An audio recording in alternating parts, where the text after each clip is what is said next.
once was a ship that put to sea, and the name of the ship was the Belly of Tea. The winds blew hard, her bow did down, oh blow me bully boys blow.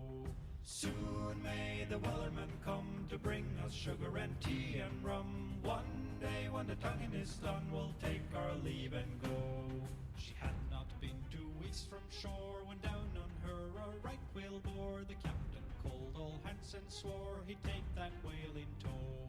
Soon may the wellerman come to bring us sugar and tea and rum. One day when the tonguing is done, we'll take our leave and go. Before the boat had hit the water, the whale's tail came up and caught her. All hands to the side, harpooned and fought her when she dived down low. Soon may the wellerman come to bring us sugar and tea and rum. One day when the tonguing is done, we'll take our leave and go. Soon may the wellerman come to bring us sugar and tea and rum. One day when the tonguing is done, we'll take our leave and go. No line was cut, no whale was freed, and the captain's mind was not on greed, but he belonged to the whaleman's creed. She took that ship in tow. Soon may the wellerman come to bring us sugar and tea and rum. One day when the tonguing is done, we'll take our leave and go. Soon may the wellerman come to bring us sugar and tea and rum. One day when the tonguing is done, we'll take our leave and go.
Hello, and welcome to Luck Check. My name is Tovi Trubnik, and I'll be your Dungeon Master for this afternoon.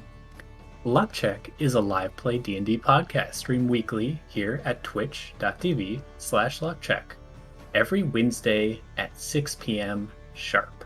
This Friday at the same time, 6 p.m., we're also going to be hosting a semi-weekly talkback stream where we'll have a more informal gathering of a few of our players and one of the DMs just to chat about the events of Luck Check, answer any viewer questions. You can ask us literally anything. We're legally obliged to answer. And who knows what else. Additionally, did you know that we have a YouTube channel and a Discord server? Links for both are available in the stream's about page. Or you can also use the associated command in Twitch chat, which is !YouTube or !Discord. So, without further ado, I'm going to introduce some of our players. Let me tell you a little bit about them. First up, we got my co-host. This player once convinced everyone in middle school he had a girlfriend, and did so successfully for several months until I asked her name, at which point the lie fell apart. Please welcome Johnny McAllister. Did I really do that? Yeah. I don't remember this at all. That's really good. Oh, man. Yeah, Johnny, tell us a little bit about your character and yourself. Yeah, absolutely. First off, my name is Johnny McAllister, as has been stated before. I'm playing a Triton Paladin, Oath of the Open Sea, whose name is Gellin Wavebreaker. I am the DM for this show, and Tovi is not the DM. We kind of alternate between the two of us. And yeah, very excited to be here. Okay, sick. We're moving on to the next player. This player once used the ladies' room, not because the men's was full, but because he forgot the difference. Welcome, Dr. Ben. How do you say your last name? Stottenbecker? Stortenbecker, yes. Stortenbecker. I apologize. Mm-hmm. Yeah. It turns out. So that was after a really tough quantum mechanics final. I go up to the usual spot to like hang out with stuff and like chill after physics, and I'm just like, okay, whatever. I'm so tired, and I like took a turn, and I forgot it was the wrong turn, and I go and I use the stall, and because I needed to use a stall, I didn't think anything of it. And then I like look up, like after like just kind of crying for a moment after taking a test, look up and see some like flats go by, and I go, wait a minute, those are lady shoes. Oh shit. Come out, and there's a guy from who's like a part of the staff, just like, and I'm like, I'm so sorry, I didn't mean to do this. I'm just fried. Damn. Yeah. That's tough. Yeah. It was a great time. So who are you playing in the game today? I am playing Kamos, a tiefling war mage who is a burgeoning captain trying to recover from being betrayed from the heights of nobility after the world decided he didn't fit the role that initially had been assigned to him. That's who I'm playing. Okay. Moving right along to our final player this week. Unfortunately, our other usual Alex couldn't join us, but this final player follows Kevin Hart on Facebook for some reason, and once tried to sell solar panels to everybody at a party I attended. Please welcome Connor. Okay. Kevin Hart's a funny guy. Okay, what are we talking about? Yeah, I'll be playing Valendros, also the solar panel thing. Don't even worry about it. Did you get any buyers? No, not a one. You guys are all cheapskates, and I hate you. Fair enough. Very cool. Quick shout out. Thank you, Kato563, for that follow. Appreciate it.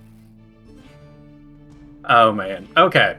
Thank you so much for the follow. I do appreciate it. Hopefully your name didn't get put in a weird spot like it normally does when somebody follows. Yeah. So it didn't even update. Damn. Okay, I'll do fix be it. like that.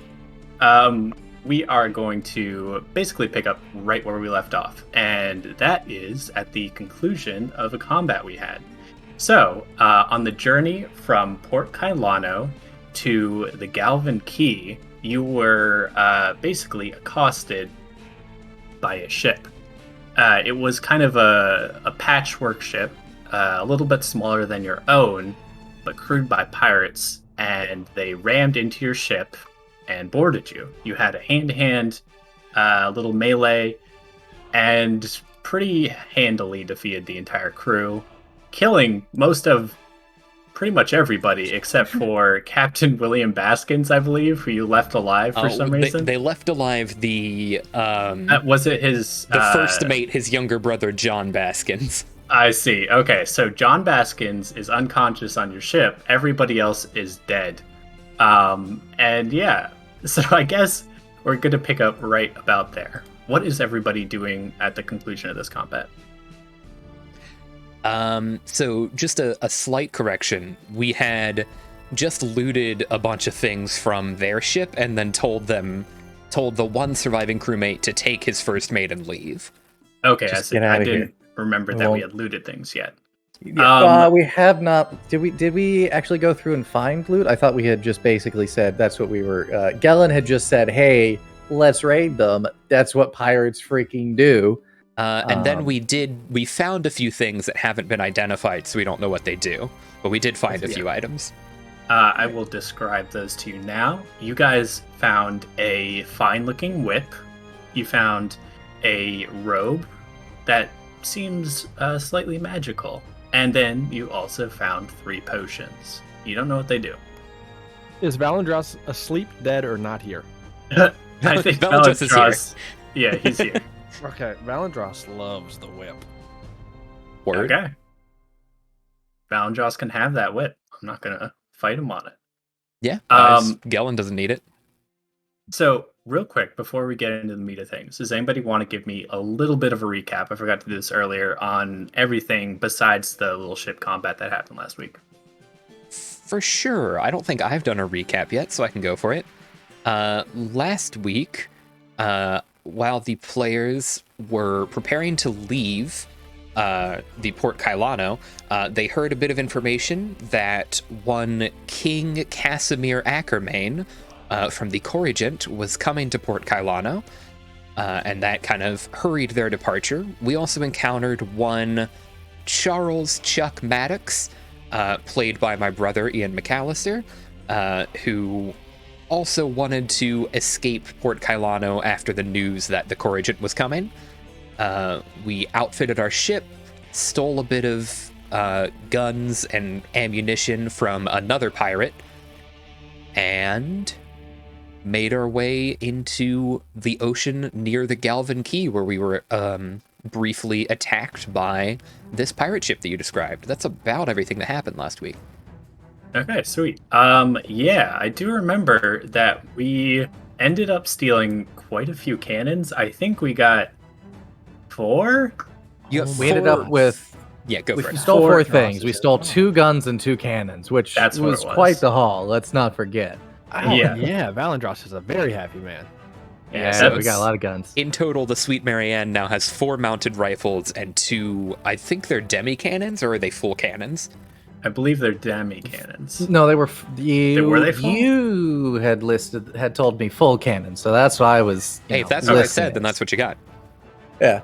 I think it's more like the sweet and spicy Marianne at this point, though. That much So firepower. true. So true. Very cool. Okay. So We're working our way up the hot wings ladder for ships. Next up is the desert heat Marianne. I don't want to try that hot wings flavor. Sounds sandy. Anyway, we are going to pick up right where we left off. So this other ship is basically taking its wounded and dead and sailing off into the sunset. You have looted it for all it's worth and are back on your way towards the Galvin Key. As you draw closer, I'd like whoever wants to give me a bit of a history check to see what you know or what you might have heard about the Galvin Key. Sure. That sounds like a good time. Absolutely. Absolutely, Chief. Cap. Fuck me over, dice. Oh, you did it. You had to do it. How's a 9 looking for Gellin there? Looking like a 9, bud. Oh no. Get an 18 for Valandros. Okay. I got a 12. Okay, awesome. With an 18, I'm going to say that Valandros, you remember a couple of things that you might have heard before about the Galvin Key. Mainly that it's comprised of 5, technically 6, separate islands. The main island is split in 2 by a river that runs through it on its eastern edge, but it is home to the only town in the Galvin Key, which is also split in 2. You have a main town, which houses the Belfry, and then sort of a separate town, which houses some more like commercial things, such as the Dripping Tap, which is the only meadery on the entire island.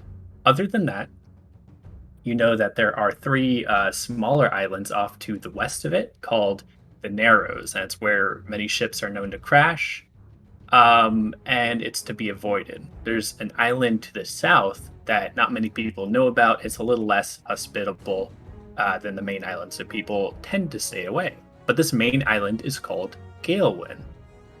And as you pull closer and round kind of, I guess, where are you taking the ship? Are you taking around sort of the right side of the island or the left side? I do let them know about the narrow to stay away from that. Then Okay.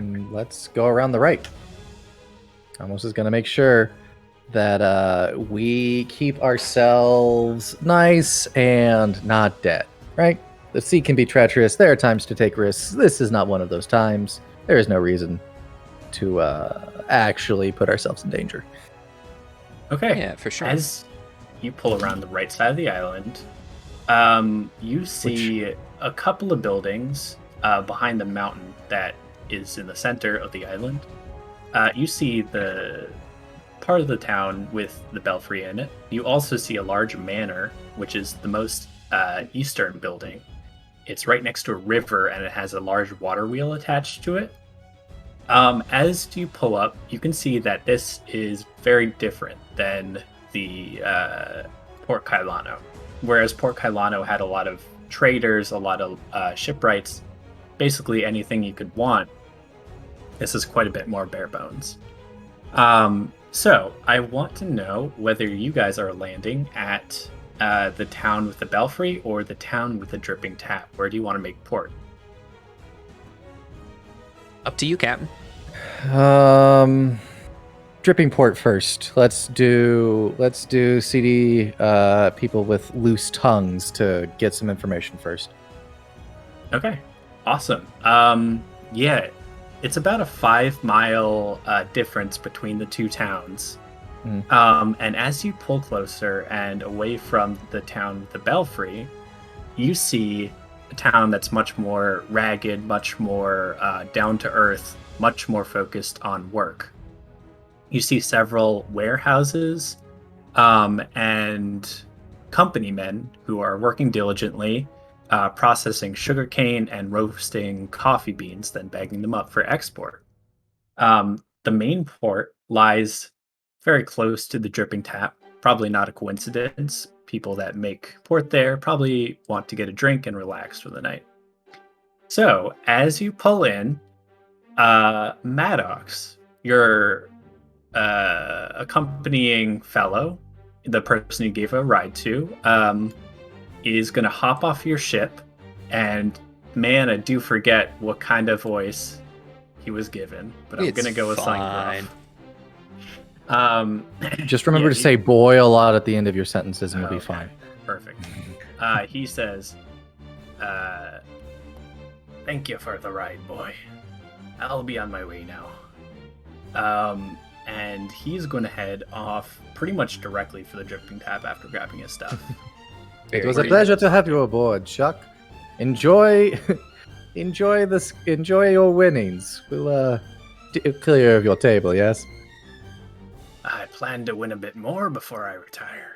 And he takes out his was it a pendant on a necklace? It's a little copper ring on a necklace, yeah. Okay. Yeah, he takes it out, takes it off the chain, and just kind of like flips it like a coin and catches it in his hand as he heads into the building. Gellin kind of walks over to Valandris and Rune and just leans in and says, "Good riddance to that fellow, eh?" Yeah, didn't really talk to him too much. Seems weird, yeah? There's one thing about being a pirate and all the involved, like, stealing from each other that comes with that. And there's another thing about swindling the common folk. I don't know. He doesn't sit right with me. Yeah. Well, yeah. so... How loudly are you all conversing about this? Is it loud enough that Kamos would hear that? I was trying to just have it be between me and Valandris, effectively. Okay. All right. In that case, where are you guys headed? What you see immediately in this part of town is a small trading post that also functions as a grocer, where you can get some food or supplies if you need. And the dripping tap, some residential buildings, and some warehouses. Okay. How are our provisions looking after the setup? I imagine they're... I forget if we actually keep track of provisions. I think, Johnny, do we keep track of provisions? Do we make them? I haven't been keeping track of, like, food and stuff necessarily. Mm-hmm. Okay. Then... I mean, that might just be a blanket thing that, like, we do and spend some amount of gold on every, like, you know. Yeah, maybe like, every time you make port. I'm gonna say maybe, depending on how long the journey is, like 5 gold per person for food for Mhm. sailing trip somewhere. That sounds good. So what? We're down. Assuming Chuck, we don't need to feed him anymore, but we need to feed Petal, Kamos, Rune, Galen, and Valandris. So we need to pay what, 6 is 25? 30 gold? Who's that? Who's our 6? Did I miscount? Oh, Henry. I didn't That's count fine. Henry. Yeah. We need to pay Mhm. pay up 30 gold. Okay. Okay. I think Petal is going to hop off the ship, and she is going to kind of bid you guys farewell for the time being. She's going to head over to the processing plant for coffee and see if she can kind of get a wholesale rate on a bag of coffee, just because she likes it for the journey. Fair enough. So, Valandros, where do you think Valandros would like to head first? Your goal on this island, just from what you've been told, is to find some character, some person you've heard of called the Brewmaster. You don't know anything else about this island, basically. Wow. Yeah. I mean, it sounds like the old Dripping Tap would be the place to go. I don't know if that's like the name of the entire area or if there's like an actual brewery here. But we're just in that general direction. Okay. Oh, I mean, I guess I would also ask Captain too, right? Like that seems like Yeah. a thing I would do. For what? Which direction? Yeah, I mean, I think we should spread out. We have enough as far as I think supplies go. I can go take care of that. If one of you more charming fellows wants to ask around about, jeez, I was looking in my notes and I couldn't find what was the name of the person that we were finding of the chemist's associate. The Brewmaster is all we know. The Brewmaster, yeah. The Brewmaster, right? Yeah. I think you all have Thanks much for the better correction. ties when it comes to interfacing and getting information from people you haven't met for the first time. You know that, yes. See if you can hear any whispers, or maybe procure any information from Zabar. I'll join a little bit later once I have supplies secured, and then I won't necessarily be associated with the people asking about things going around. Yes. Sounds Yeah, good. I mean, I have kind of an insightful mind, you might say. I'm on it. Fantastic. All right. Okay. Well, we have our assignments. Let's go.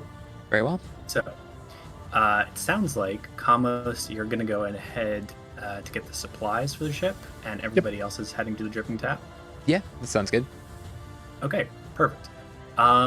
We will go with Kamos first. Kamos, you head into the trading post, and it looks a little sparse.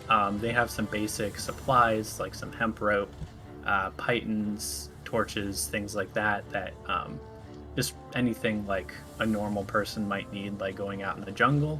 They also have just regular food supplies. They have some salted meat in barrels, as well as corn and things like that keep well.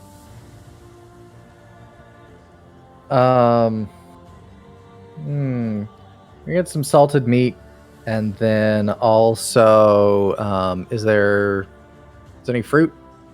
Just make sure we get some citrus as well. Yeah, absolutely.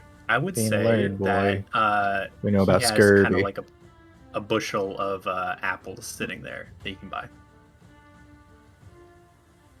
Oh well, that's not a citrus fruit. Good. Oh, you want citrus? Oh, it's scurvy, man. Does Okay, no one on so a pirate podcast know anything about the sea? he is going to say, well, I don't know. We don't grow any citrus fruit on the island, but I can take a look in the back and see what we have here. He recedes into the back and comes out later, just a little bit later, with I'm gonna say just a handful of oranges and some melons. And he says, I know this isn't exactly citrus, but unfortunately this is all we got in from the last shipment. You'll have to wait a little bit if you want more. Well, then I will take what we can get, and then I will check back to see maybe pick up a little bit extras in what we might not necessarily need in case you do get a shipment. Have you ever tried chewing sugarcane? I hear it works the same, but I could be wrong. It depends on the thing you are after. For what I'm worried about, it will not be the same, unfortunately. Well, I guess with I'll magic, see you in scurvy here is later, less then. of a problem. What'd you say? Yes. I said, I guess scurvy is less of a thing when you have magic, isn't it? Anyways, back to You have character. scurvy magic or something? Scurvy No, magic. you have like you can have anti-scurvy. Gellin canonically would have scurvy if he wasn't a paladin and therefore immune to disease. I see. That makes Perfect. sense. That makes sense. Okay. As Kamos is getting that, he kind of like looks over to the store proprietor and he says, "Thank you for. I know I'm being a bit difficult, but I really appreciate it. What do you think about the king coming to visit the Shattered Isles?" Oh, is he? I hadn't heard about that. Which one? There's He is 9. going. He has gone to. Why are file systems so difficult to look up crap in? To what is the?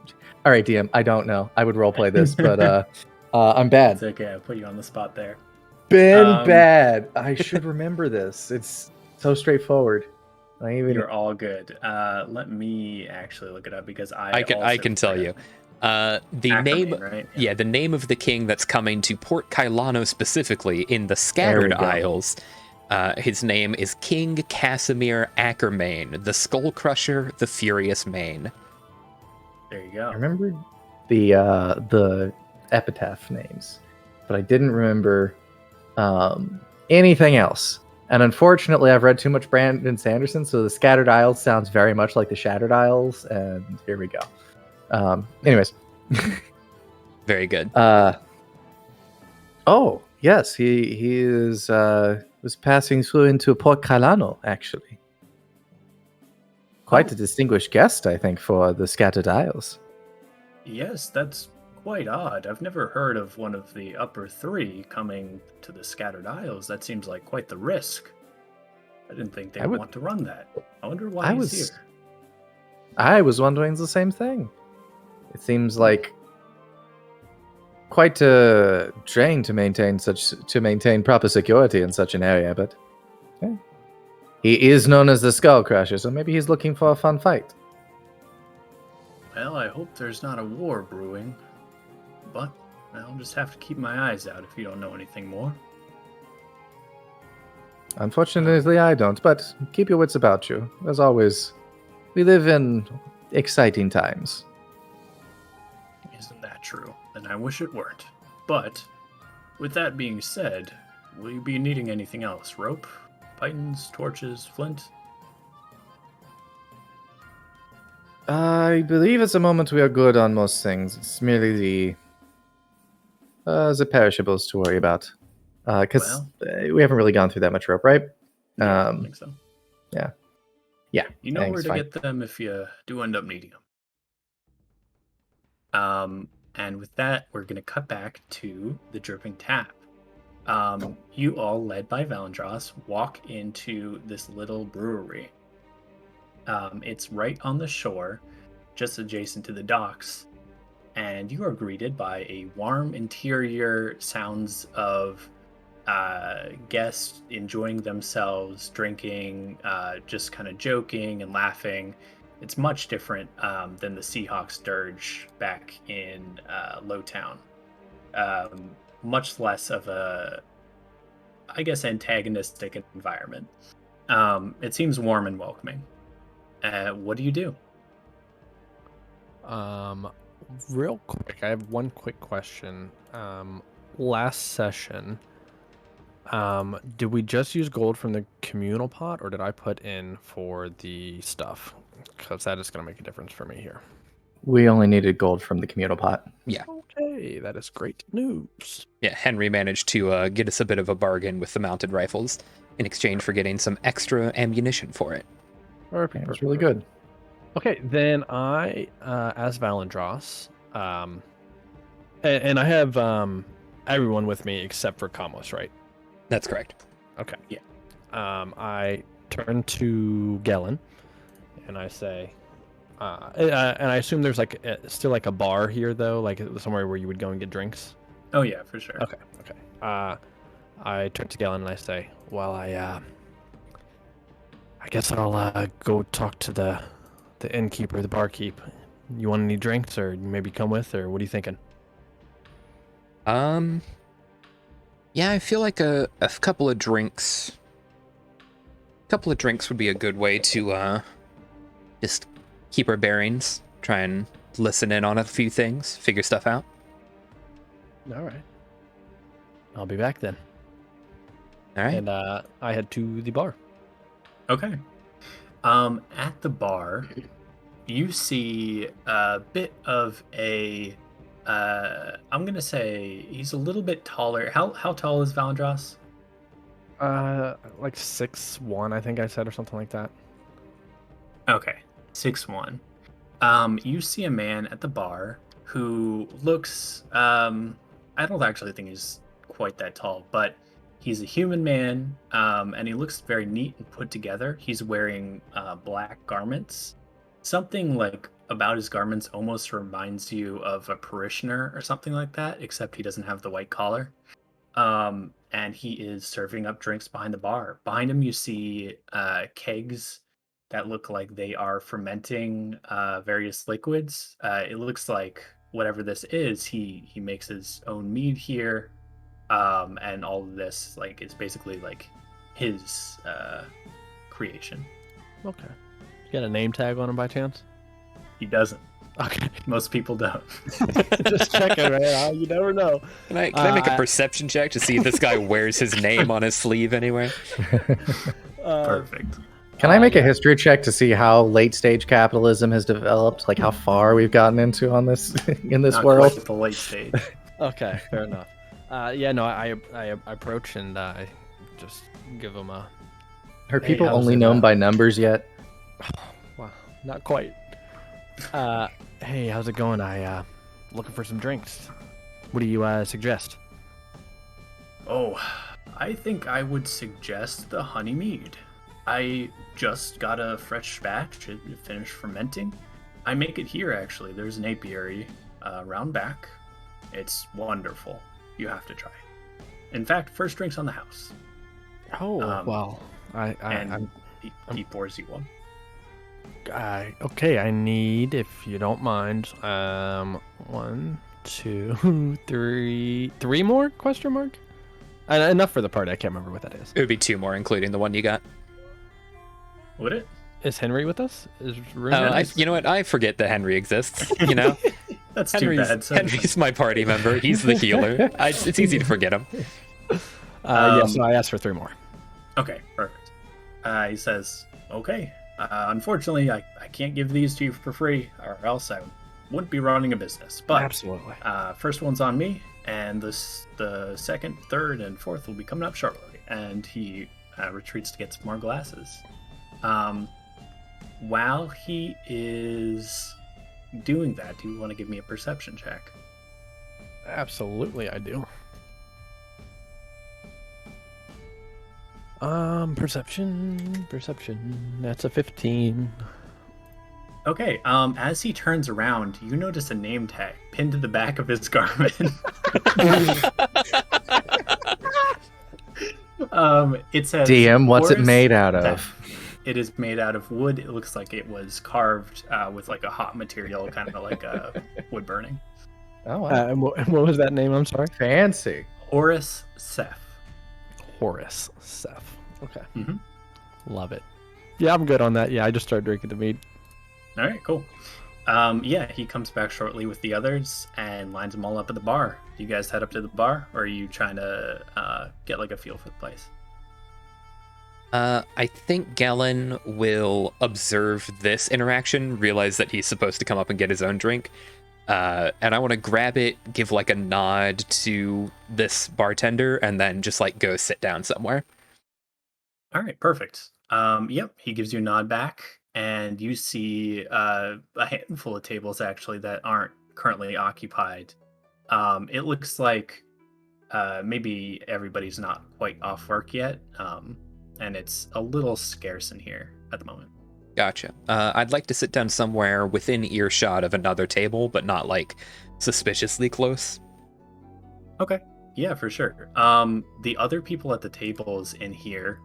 Let me see who else is going to be in here right now. You see a something that looks actually pretty odd. You see a few workers who maybe got off early. They look dirty, covered in like dirt and soot and things. Some of them are covered in dust from the production of sugarcane, and others are covered in like soot from baking coffee beans. But you notice in the corner, there is a party at the largest table in the establishment. And it stands out to you because an elvish man sits at the back of the table. He is clad in finery that you wouldn't expect on an island like this. And he is surrounded by armored men. Their weapons lean up against the wall, and they chat cordially with each other. But by far, he is the best dressed person you see in here. There is a table about 10 feet away from him that is unoccupied. What would you like to do? How big is that table? The empty one that's near him? Like how many It's a seats? medium-sized table. You might have to drag over another seat, but if you do that, you could sit everybody there. Okay, that's fine. I think I'll grab a seat from an unoccupied table, pull up, and like beckon Henry to come sit down. And assuming that Valandris is staying at the bar for now. Yes. Yeah, yeah. I'll beckon Henry over, and I'll kind of sit down and just start like trying to engage in mindless small talk with Henry while I want to listen in to what this party is talking about. Yeah, for sure. Henry comes over and sits down. I think he also notices that the table looks a little bit odd, and just tries to make some casual conversation while you guys listen in. Yeah, Give me a investigation check. I think you guys are trying to investigate Sure. what they're on about. Right. So let's say I rolled a natural 1. If that were to be the case, what do you think would happen here?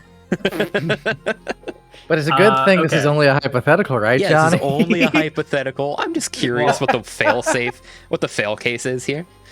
Hypothetically, Galen, you sit down at the table, and when you do, you try to act casual, but I think you act a little bit too casual, and you lean back in your chair, and you tilt it, and then you keep tilting it, and you fold your arms, and then you fall over backwards with just a big old like clatter, and everybody looks over at you.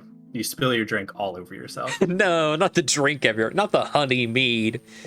Oh, It's just embarrassing. I shouldn't take you anywhere. I fall down on my back and I'm just like, oh, pretty clumsy there, huh?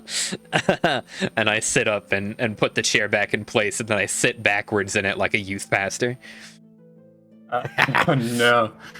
The fine dressed man actually starts chuckling, and he just gives like a hearty belly laugh, and it just keeps going. And then the men next to him kind of look a little bit apprehensive to laugh, but then they sort of join in after a little while, and they all have kind of a laugh at your expense. Not in like a mean way necessarily, but Sure. just in kind of a jovial way. Gellen's cheeks go a shade lighter of gray. And then just continues talking to Henry, but then just kind of like holds his face, like puts a hand in between the side of his face and the people, so that he doesn't have to look at them anymore. You hear a snap from that side of the room, and the man behind the bar is beckoned over by the finely dressed elvish man. They talk in low tones, and the man who is tending bar nods, looks over at your table, goes back behind the bar, and a little while later brings you all another round of honeymead. And he says, "Oh, this is from the table over there. It's not often that the mayor buys around, but he must have thought you looked like a fun group or something. He does like to have fun sometimes. Anyway, I would go say hi if I were you. It's very polite, and he is the most important figure in the town." Got it. Thank you. I appreciate that very much. And I think I'll just kind of like nod to Henry and Rune who are sitting with me. I'll pick up one of the things of honey mead and stand up and just like try and approach the table in a way that's like, "Hey, I'm coming to say thank you," rather than any other way. I'll just kind of walk up and wave really quick, see how they respond. Okay, yeah. As you stand up and you wave, you start to walk over there. He chuckles again, and kind of slaps the man beside him in the chest, who gets up and offers his seat to you. He goes and grabs like another seat from a different table. And I'm gonna say Henry follows you over. What are the rest of you guys doing? Valandros still at the bar. I think Okay. I think Rune goes over with Valandros. Okay, perfect. Yeah, we will cut back to Rune and Val in a second. As you guys kind of make your way over, as Henry and Gellin make their way over to this table, the man introduces himself. He stands up from his seat, and with a flourish, he does like a bit of a small bow, and he rises up and he says, "Welcome. Welcome to Galewin. I'm the mayor here. My name is Bithel. And I see, well, maybe two things about you. For one, you're new here. And for another, you might need some more summers under your belt, let's say that. You seem to not be able to handle your drink very well." In truth, you may be right there. Cheers, mate, and I'll raise up the honey mead that he bought for me, and I'll take a sip from it. He does the same. And yeah, Henry also sits down at the table, and the soldier who offered his seat up just kind of grabs another one, sits down with you, and the mayor looks over to you, Gellin, and says, "So, what brings you fine folks into town? It's not the summer season, and we don't have our sugar ready to ship out, or the coffee for that matter. So, what brings you here? Are you looking for someone?" Oh, we're on a bit of a we're passing through is what I would say. We wanted to stop by, stock up on a few things, headed from Port Kailano. Just heading back out a little further into the Scattered Isles. I see. Well, Port Kailano is a bit of a haul from here. And may I ask, you don't have to answer this, but where do you plan to go next? It's a deadly sea out there, you know. Well, to be perfectly honest, I'm just going wherever I'm told. Sure these fellows understand that, and I'll kind of nod towards the soldiers next to me, and just like, I'm a few rungs further down on the ladder. I do what I'm told, get the work done, and I'm happy to get paid for it. That's the man I like. Wherever the wind blows, right? Yeah. So, if you go wherever the wind blows, do you see the wind blowing perhaps to my manor tonight? I'm hosting a dinner party, and I would love to have you and your compatriots as guests of honor. And you, I can promise, will get to meet some astounding characters. That's a incredibly flattering offer. Let me ask my captain. At the end of the day, it's up to him. I don't know if we're staying the night here. But I will send the offer his way, and I very much appreciate it. If I might ask, where can I find your manor in case he allows us? Well, it's a bit of a trek from here, But if you go up to the belfry and keep heading east through the town, my manor is located at the eastmost point of Galewind. You can find it next to the river. You can't miss it. Red roof, big water wheel. It was the gorgeous manor with the water wheel. I understand. That's it. A wonderful house for a wonderful man. You flatter me. Thank you, though. Well, So, sorry, go on. I am expecting to see you there tonight, but there is no pressure. I understand that you are a man commanded by a captain and have to do what he says. However, the invitation is open to all that would like to join. So, with that being said, any rounds you want are on me. Just don't overdrink. And let me know what he says. I will do that. Thank you very much. And I'll just kind of like stand back up and beckon to Henry and offer the seat back to the soldier that passed it up. Yeah, I think I'll head back over to Valendris and Rune with Henry. Right, yes. So, would you like to go? I'm sorry? Would you like to go, Gellin? I mean, I know it's not really up to us, but I think that would be kind of grand. I don't know if I've ever, not in a long time at least, been a guest of honor. I can't say I ever have been. I don't really know, to be honest. It sounds like a fun time, but it also, well, I don't know what to say. I'm a little confused, honestly, why he offered it to me. I feel like I just made a fool of myself and he wants to laugh at me more, but sure. It could be, but, you know, there are worse things than getting a free meal out of a rich man. That's fair. Yeah, you guys head back up to the bar, and we're going to cut back to while that conversation was happening. Val and Rune are sitting at the bar. Is there anything you would like to talk to the bartender about? Anything you'd like to kind of suss out while you're up there? Yeah. So how many folks are at the bar?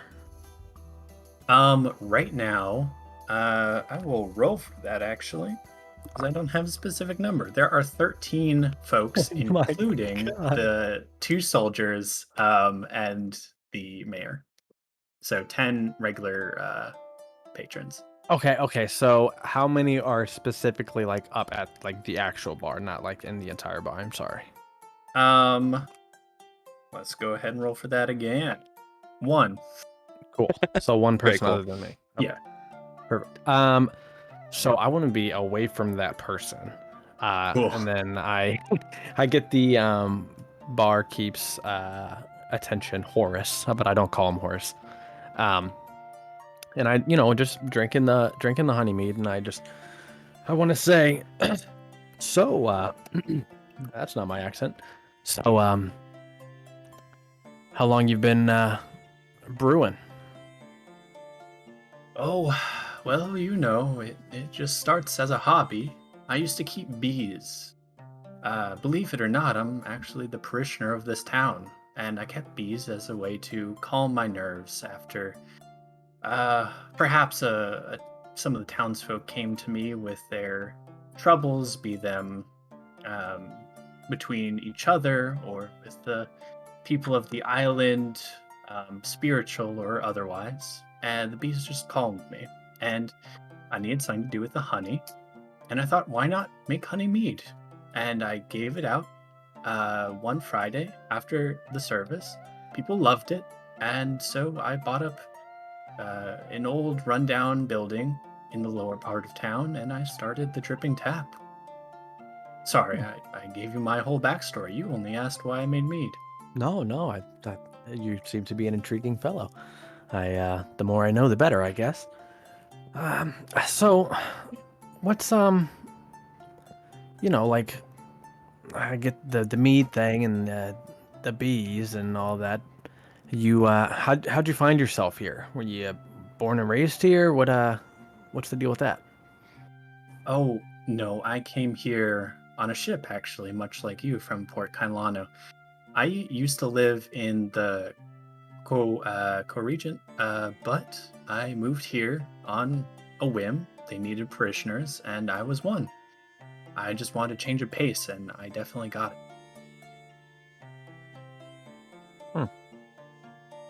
Right. Well, so I have a question, and I don't know if this means anything to you, and I get real quiet. Have you heard of anyone called the Brewmaster?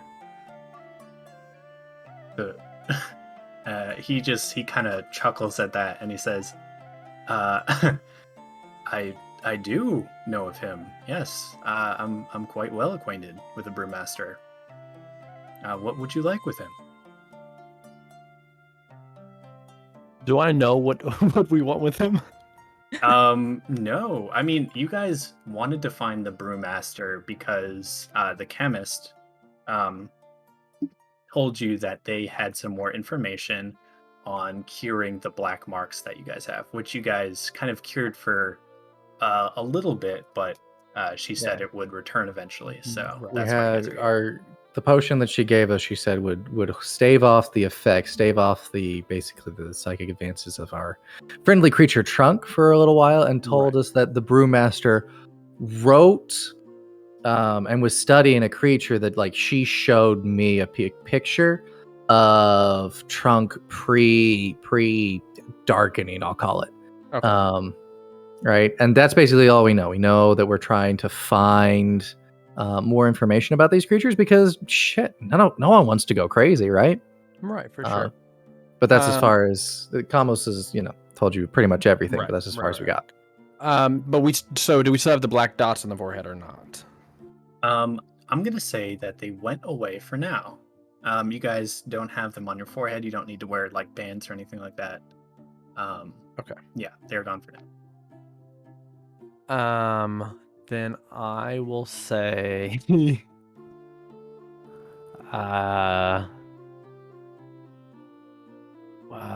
well, we were sitting here by the, and I get quiet again, the chemist to find the I brewmaster. see. Yes, I'm aware of the chemist. I do not agree with all the decisions that she makes and all the people that she treats, we'll say. However, I am on at least reasonable terms. I mean, the brewmaster, and he winks at you, is on reasonable terms with the chemist. So, what is it that I can do for you that she couldn't? If I say to you, the black dot, does it do anything for you? Sorry. It doesn't do anything for me, no. No. However, I do know of the Black Dot, yes. It's a curse, I hear, bestowed by a pirate ship that no one can track. Or so the rumor goes, anyway. You don't seem to have one. Well, it seems as if we're on a temporary sabbatical from the black dot. I see. Unfortunately, I have to cut you off right there and say I don't have the cure. I'm sorry, but if there's anything to be gained, the chemist would be your best bet. I'm simply a parishioner. I'm not sure why she sent you to me. I want to roll insight on that. Yeah, absolutely do that. I mean, listen, I have expertise in these things, right? And I just always roll so low with my. It's an Rune will 11 give total. you a help action. And Love that. right about at this time, while you guys are having this conversation, Combos, you make it to the Dripping Tap, assuming that's where you want to go. next. Yep. Connor, Pretty no. much. Connor, no. Christ, dude. Are What we did you kidding? do? It's still an 11. I rolled a nat 1 on my second roll, so. Okay, it's an 11. Okay, with an 11, he seems withholding, but you can't tell about what. Okay. Yeah, I'm not gonna. I don't think I'll pry any longer for Okay. now. direction to Kamos, you make it to the bar, and about this time, the conversation between Gellin, Henry, and the mayor of the town, Bithel, ends, and they make their way back to the bar as well. You all kind of meet up, and are you guys grabbing seats as well? Yeah, that was the I'm plan. cool with the table, yeah. Yeah. You said the mayor's name was Bithel? Bithel. Bythel. I refuse. I spell it with an I. Okay. That's wrong, but that's okay. You're allowed to be incorrect. I'm a doctor. Trust me, I know. Yeah, you guys sit down at the bar, and I'm going to say you probably still have mead. I don't think you need to get another one already. You sit down at the bar, and you get a polite nod from the parishioner, and he heads back to check on some stuff in the back room. Is there anything you guys want to talk about while he's not there? So Kamos. So what did you all find? Anything of interest? Well, Captain, we've been invited to a bit of a house party by the mayor of the town. Huh. Yeah. Because why? Because I fell down in my chair and spilled honey mead all over my shirt, and then he thought it was funny, so he bought us another round. And I went over to thank him, and he invited the two of us, and I gestured to Henry, to visit his party that he's throwing later tonight. He lives in the big manor with the water wheel that we passed by. Grand. This is certainly would be nothing but a fun time. Have you ever interacted with people who have big manners before? I'm sorry. I'm so sorry. So I'm really sorry, but did you just say big manners to me? Big manners, yes. Did you? I just want to clarify. What are big manners? Could I get the dictionary on that one? Big manners. There are two definitions. You are either incredibly polite, probably to the point of being thought of as hoity-toity, or you have a big ass house. Huh. No. To answer your question, no. Either one of those definitions, those are bad. Gotcha. Either one who meets those probably is going to be a bit of a dick. At least in my experiences, they like to lord it over people who don't have such things. Well, I figure, and I'm gonna look at Valandrus here and just give a knowing half nod and partial wink, just enough so that Kamos doesn't really see. I figure, it could be worth checking it out. Maybe he's got some housewarming gifts for guests. Yeah, and food. And food. All right. Kamos wants to roll an inside check on how sincerely Gellin is trying to ask about how seriously they're treating this, as opposed to not just being oh, let's go see a big manor and steal what we can steal. Sure. I'll roll deception against that. Nice. All right, that's a good roll. It's an 18. Doesn't beat a modified 20. Motherfucker. Oh. Gellin's very interested. He's never been to something like this before. I see. Okay, sure. And I grew up in a small portside town. I have no idea what the rich go like.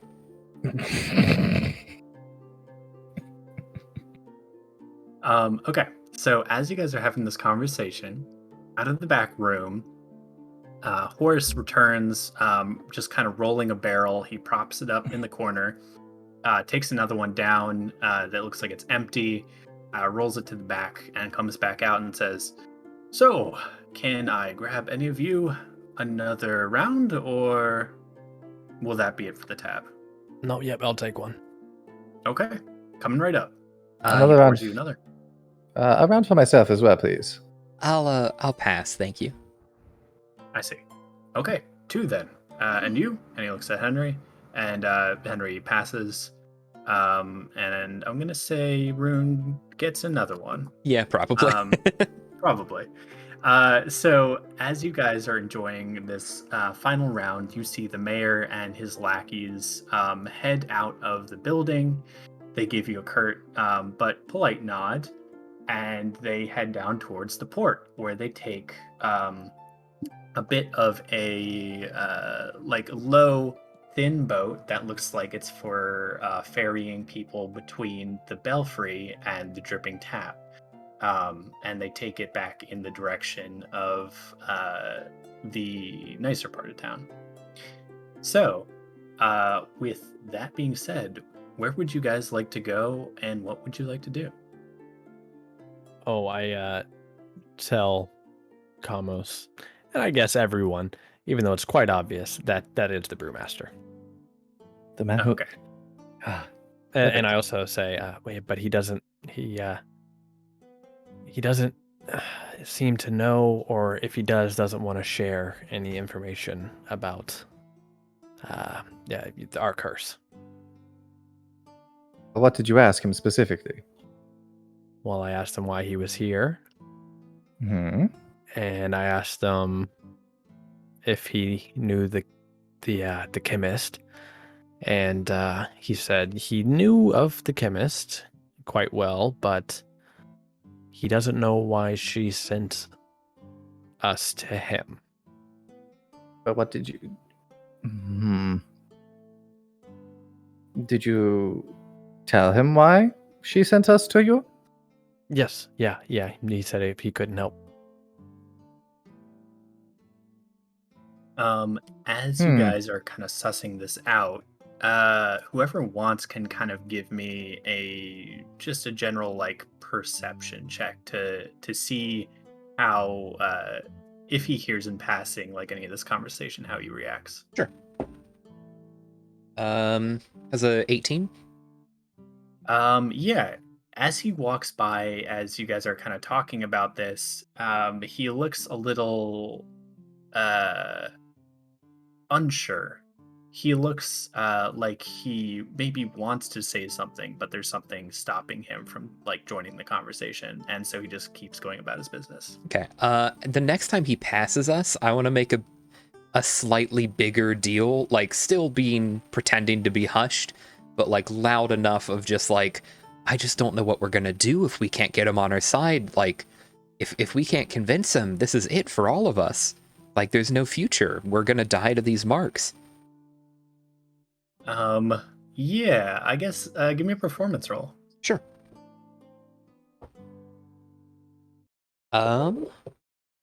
Pretty good performance. That's gonna be a 16. Okay. He walks past you, and you kind of put on this little performance of, I don't know what we're gonna do, all this stuff, and he pauses, um, and he has his hand on a barrel, and you can see it just kind of gripping the barrel with like white knuckles, and then he turns back to you and he says, "Okay, look, I can't talk about this in public because it's a little bit uh taboo, we'll say. Why don't you come around the back and I want to show you all something." Right this second, or meet you there later? Well, you can meet me there later, or you could just come when I ask. I I won't think be here all that's night. Okay. almost gets up. There's nothing wrong with doing what people ask you to do. Let us go. Jesus, that was a pretty harsh reaction to an honest question. He looks like nervous. Like you can see him looking around at the other patrons and things. Man put himself in danger for us, even but just by talking. All right, Listen, he's got to move on. listen, Gellin doesn't know that there's an apiary back there. Y'all are about to fuck my shit up. Yeah, you guys head into the back. The apiary's outside, don't worry.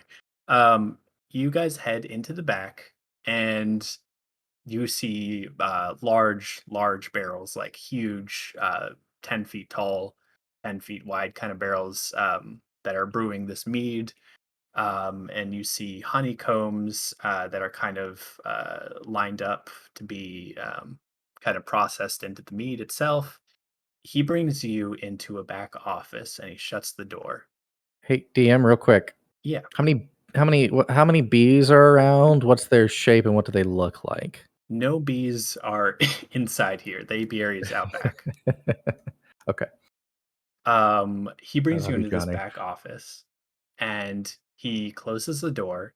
He goes to a cabinet and he lifts up a false bottom on the cabinet and he brings out several papers and he says, "Listen, I'm not supposed to talk about this man because he's declared a criminal in the town for betraying us. Now, he didn't betray us.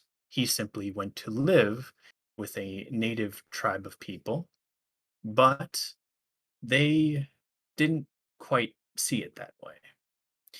But he's also the only man who has ever lived with them and lived to tell the tale. I knew him. His name was Clancy West. He was a Krovik, a crocodile man, for those of you who don't know. And he, like you, was cursed with the Black Mark. He decided to travel around the island to see if he could find a cure. He'd heard rumors of a cure on this island, and he befriended the Vamra people, the tribe that live on Sugar Spring Mountain.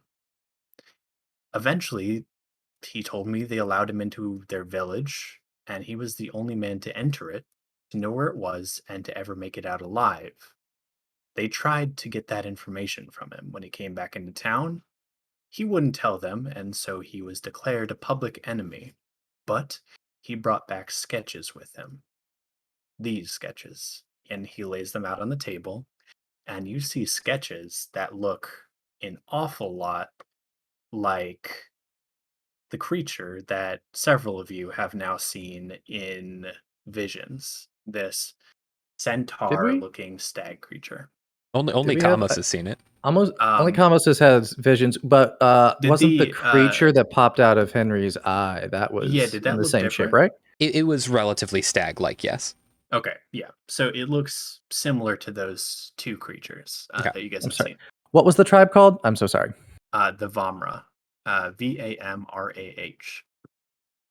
AMRAH. Oh, neat. Okay. He shifts the drawings, and you see an illustration of one of them under it, and they look slightly humanoid, but with more limbs than a normal humanoid has. They have 4 limbs, and they also are clad completely head to toe in natural fibers and leaves and things sewn together into this kind of like all encompassing clothing where none of their body is exposed. And he says, "These are the Vamra. They're incredibly secretive. Nobody knows where they live, and they only come into town once a year. Coincidentally, you all have landed on that one day." Hmm. How Um, fortuitous. yes. Or, well, let's hope it's fortuitous anyway. They come into town to talk about a peace treaty. Every year, they come and they sign an agreement with the mayor and the rest of the town to have peaceful interactions with the town and trade their natural resources for things that we get shipped in. That night is tonight. They're dining at the mayor's house, and I heard that he invited you. Yeah. Uh, yes. Indeed, he did. Why would the mayor invite people he has never met before into a meeting that sounds particularly important to get right? Has this happened before? Does the mayor often invite people he doesn't know to these meetings? Tell me, if you came across a man fighting one of these creatures, and he gestures to the illustration of the creature clad head to toe in this very protective clothing, and he says, and they were fighting each other. If you just ran across that, whose side do you think you would be on? As a default, would you side with the man you recognize or the creature you don't? Hmm. I mean, I also feel like calling one of those a creature is kind of biased. It It kind of is, but answers the question, doesn't it? That's the that point. is what the town sees them as. So, unfortunately, the mayor, I believe, invited you to have backup in case anything went wrong. You look like capable individuals, and if I had to take a guess, that would be it. Imagine getting a job offer because you look capable because you fell over in your chair. Listen, listen. I'm very good at interviews, all right? Yes, the classic anything I say or mess up on is a good response to an interview, I promise. Exactly. Ah, let me see. Well, that makes things straightforward. Okay. I see. How How much further does your relationship with the chemist go? I'm ever so slightly curious. Why would it sounds like I mean you are a master of your craft in brewing these drinks, but I don't get the feeling that you are interested in things beyond that terribly much. Let's just say that woman and I knew each other before I took my vows. And afterwards, things changed for me, and things did not change for her. And that is the way it is. Hmm. Fair enough. Makes sense to me. My apologies if that was prying, but No yeah. worries. I offered the information freely. I do want to ask, how what happened to this Clancy fellow? Well, Where is he now? after he was declared an enemy of the public, he disappeared back into the mountains, and assumedly he's lived there ever since. I haven't seen him in, let's see, it has to be 3 years now. I see. And to your knowledge, is he still living with the curse? What do you know? Did he ever find a cure for it? When you are cursed, there are always traces of it. You can see it on your skin. He walks up like very close to you, Gellin, and he looks at your forehead like very closely, like uncomfortably closely. And he says, yes, they can be mistaken for freckles, but the traces are there. They never go away. But when I saw Clancy walk back into town, he didn't have a single trace of the mark on him. Something happened up there, and he wouldn't say what, but he got cured. I see. And he said and wait, so he said that these drawings were of the creatures that lived there, yes? The Vomra. Actively. Said the Vomra Vomra. lived there, and he didn't elaborate on what the drawing of this particular creature was, I see. but he seemed almost reverential when he gave it to me. Okay. I'm sorry. The Vomra, those were the ones that were humanoid but had too many arms? 4 arms, humanoid, clad head to toe in like organic looking clothing. Fibers. Yes. And then he seemed Okay. reverential of this stag creature. Exactly. Yeah. Gotcha. Okay. Cool. All right. Well, Blue Master, this has been fortuitous at the very least. I very much appreciate your willingness to share the information. And assuming we make it out alive, I'm sure we'll come back and provide some patronage to your fine establishment. So you intend to go then? To the mayor's mansion, that is. Well, There's no reward without risk. I certainly So have. true. I certainly have a reason to be there now, and you know what? The boys might enjoy seeing a big manor ever for the first time. I see. In that case, go Perception with the check on the blessing. rest of the crew. Yeah, go for it. I How do guess they it's up to feel? them. How do they feel about big manners? Particularly for a 4 perception. Gellen's still trying to figure out if you're talking about like the size of his house or the kindness of his personality. Like I still haven't figured that one out.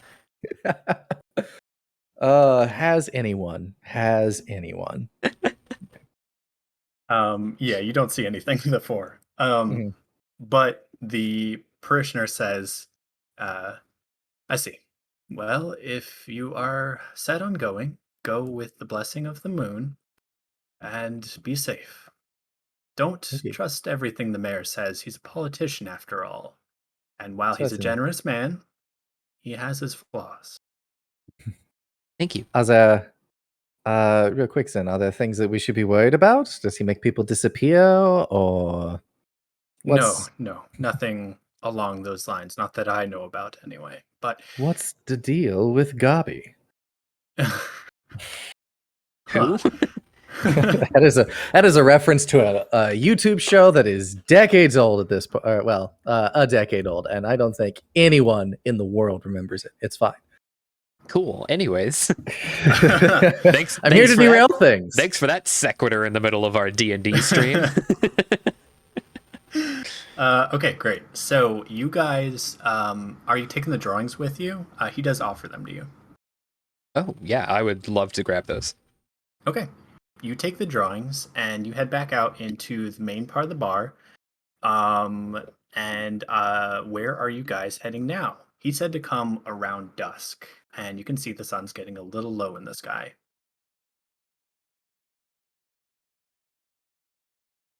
Gabi, it sounds like it's almost dusk. It's a bit of a trek, yeah? Or about how long do you think it would be? 5 miles over land, a little less over water. Oh, yeah, sounds like a good time to go. Okay. You all make it back to the ship. Petal is waiting there, sipping some coffee that she's brewed, and she smiles and nods to an open bag next to her, which is full of enough coffee beans for about like a year, as long as they keep. Oh my god. Um, yeah, Thank I you. mean, Oh, it's a big big haul ass bag of pedal. coffee. What a hero. She heads below deck, as starts to clean up after like the coffee she made, and you guys set off from the port at the Dripping Tap.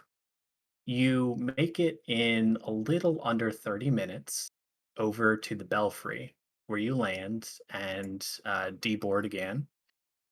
This part of town is a little bit more well kept. The lawns are trimmed, and the crops here look a little bit better tended than in the other town. Um, about a mile away, you can see the mayor's mansion sitting on the edge of a river surrounded by tall palm fronds. What do you do? Yo, hold up. First up, before we do that, Nerds in a Basement Inc. Thank you so much for the raid. Oh my gosh, we got Appreciate raided. that. Thank you so much. We did. We got raided. that. Thank you, Rosa Fang, for the follow. Really appreciate it. Hell yeah. Thank you guys. Um, Hello. I don't know if I have a shout out command enabled. I don't think you do. Hey yo. Yeah, guys, welcome to the party. I'm gonna I do a don't. little recap just to catch everybody up that just joined. So don't go away.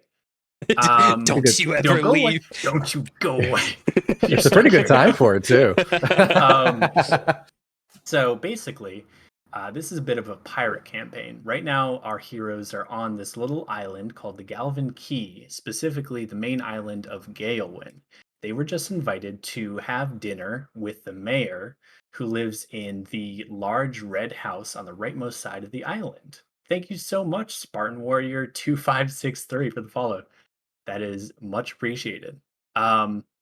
So yeah, they are about to head to this dinner at this house, and there are going to be some other guests who are natives of the island to this dinner, and that's where we are going to pick right back up. You see the manor in the distance, and out of the woods, I get one. Oh, okay, I see. Out of the woods comes a procession of these creatures, much like you saw in the illustration on the sheet of paper. They're dressed head to toe in this organic cloth that looks like it's made from leaves, sewn together from like bark and other things. And they are in a single file procession heading to the mayor's mansion. They don't talk, they don't converse with each other, and you can't see any part of their actual bodies. But one thing does stand out. While most of these creatures are about 5 to 6 feet tall, in the back of them stands one that is a full 5 feet taller than all the rest. It's a massive creature that hulks over the others, clad in the same kind of garments. It silently makes its way at the base of the procession to the mayor's house. I'm going to go to Kamos. What are you doing right now? Just at this point, Kamos is just making sure everyone like kind of has a game playing together. Particularly, what is important is if things go south, because I mean, granted, it seems that hey, maybe we were at it as just like an extra buffer in between these creatures and the mayor. So that's an important thing to take into account. But it's also a little worrisome. Like again, nobles and people in power being what they are, you don't trust them, and you have a game plan for if things turn around. Simply, what I want to say is, I had place everyone cool. So, one of the important things about these manors is that they often have very large windows as a bit of a decoration, as a flex on people, and that is one of the best exit points. So, things go south, and we need to get out. We pick a direction, and we head for a window, and we get out. Yes. Yeah, sounds good. Okay. Also, if I shout Rutabaga, we go fighting. Yes. Just out of the blue, just fighting everyone. Seems That's ill-advised. presumably, all right. Presumably, it will be clear via context who we are fighting. But if we are going to get into a combat scenario, I would rather be the one making the first move. So, fair enough. Actually, you know what? Excuse me. If I slip that in there, then it's get prepared, and then I'll yell attack. But it's what it is. Presumably, everyone will feel it. But hey, it's fine. Look, exit plan for a window. Look for where the first person to move makes a decision. We go basically just go for the closest window. Easy. Rutabaga, get ready for fight, and keep your wits about you. This can be a fun time, but it's also clearly very dangerous. Okay. And with that, is the group heading into the manor? I think so. Yeah, Everyone, are we good with that? Did anyone have anything they wanted to say? I think we should prioritize trying to get our information about the Sugar Spring Mountains over doing anything else. Agreed. To be truthful, the parishioner helped us a lot, but I don't care what happens to this town as long as we can get our curse lifted. Oh my god. I thought, you think you know a guy, you know what I mean? But Valandros is on board with that too, yeah. Hey, we are pirates. It's kind of just in the nature of people who decide to How help us. dare you, but also me. No, that was out of character for sure. But Valandros is definitely down. Don't worry, all of you. I will keep enough honor for the 5 of us. It'll be fine. Okay. If we need, head up. Yeah. Oh, sorry. Go for it. No, I was just gonna do more leadership. No team, more team, leadership. team. No Rah, more rah, leadership. No more leadership. Please, dear God, save me from it. Okay. You all head up towards the manor. You, right off the bat, notice these large, dark, ornate wood doors and the fine carpets that are inside. The doors are flung open, and you see a warm yellow glow coming from these lights on the inside. As you make your way up the steps, you're greeted by two guards who flank the door. They nod to you, and they check a piece of paper that they have, and they say, "Names." Oh, my name is Yellen. I was invited here earlier by the mayor down at the Dripping Tap. Of course you were. Yeah, your name's not on the list. Get out. Right. Hmm. Um. Did you name drop Kamos earlier? Did you mention that? No. Listen, buddy. I get you're doing your job. I was requested here personally. You can ask him yourself. Just tell him the Triton from earlier is here with his crew. Got permission from the captain. You know the deal. Make a persuasion For sure. roll for me. I'm gonna roll it in chat from now on, I think. Please put that charisma stat to use. Please. Persuasion's my best charisma stat. We'll see. How's a 25 look, buddy? He looks just like not at all ready to let you in. And when you say this, he looks a little doubtful, like he might get in trouble if he doesn't let you in. And he says, "Okay, you know what? You've convinced me. However, since you're not honored guests and you're just normal common folk, there's a bit of a fee, isn't there? So you grease my palm, you enter right away. Otherwise, you gotta wait in line." There's no line. Absolutely no line. I guess we'll wait in the line then, and I just start to walk in. Oh boy, somebody else give me a intimidation check as you guys are just walking in. Oh yeah, perfect. Because I was gonna spit when he said "grease my palm." You would think I would take intimidation, but I really should. But yeah, I think I'm only medium. If someone else wants to look scary, go for it. I have a Valandros. 6. Yeah. Hell yeah. The rolls don't really happen to help at all, but that's a 14. Okay. With a 14, what do you do to try and intimidate this guy? Oh man. I kind of put my hand. No, that seems a little aggressive.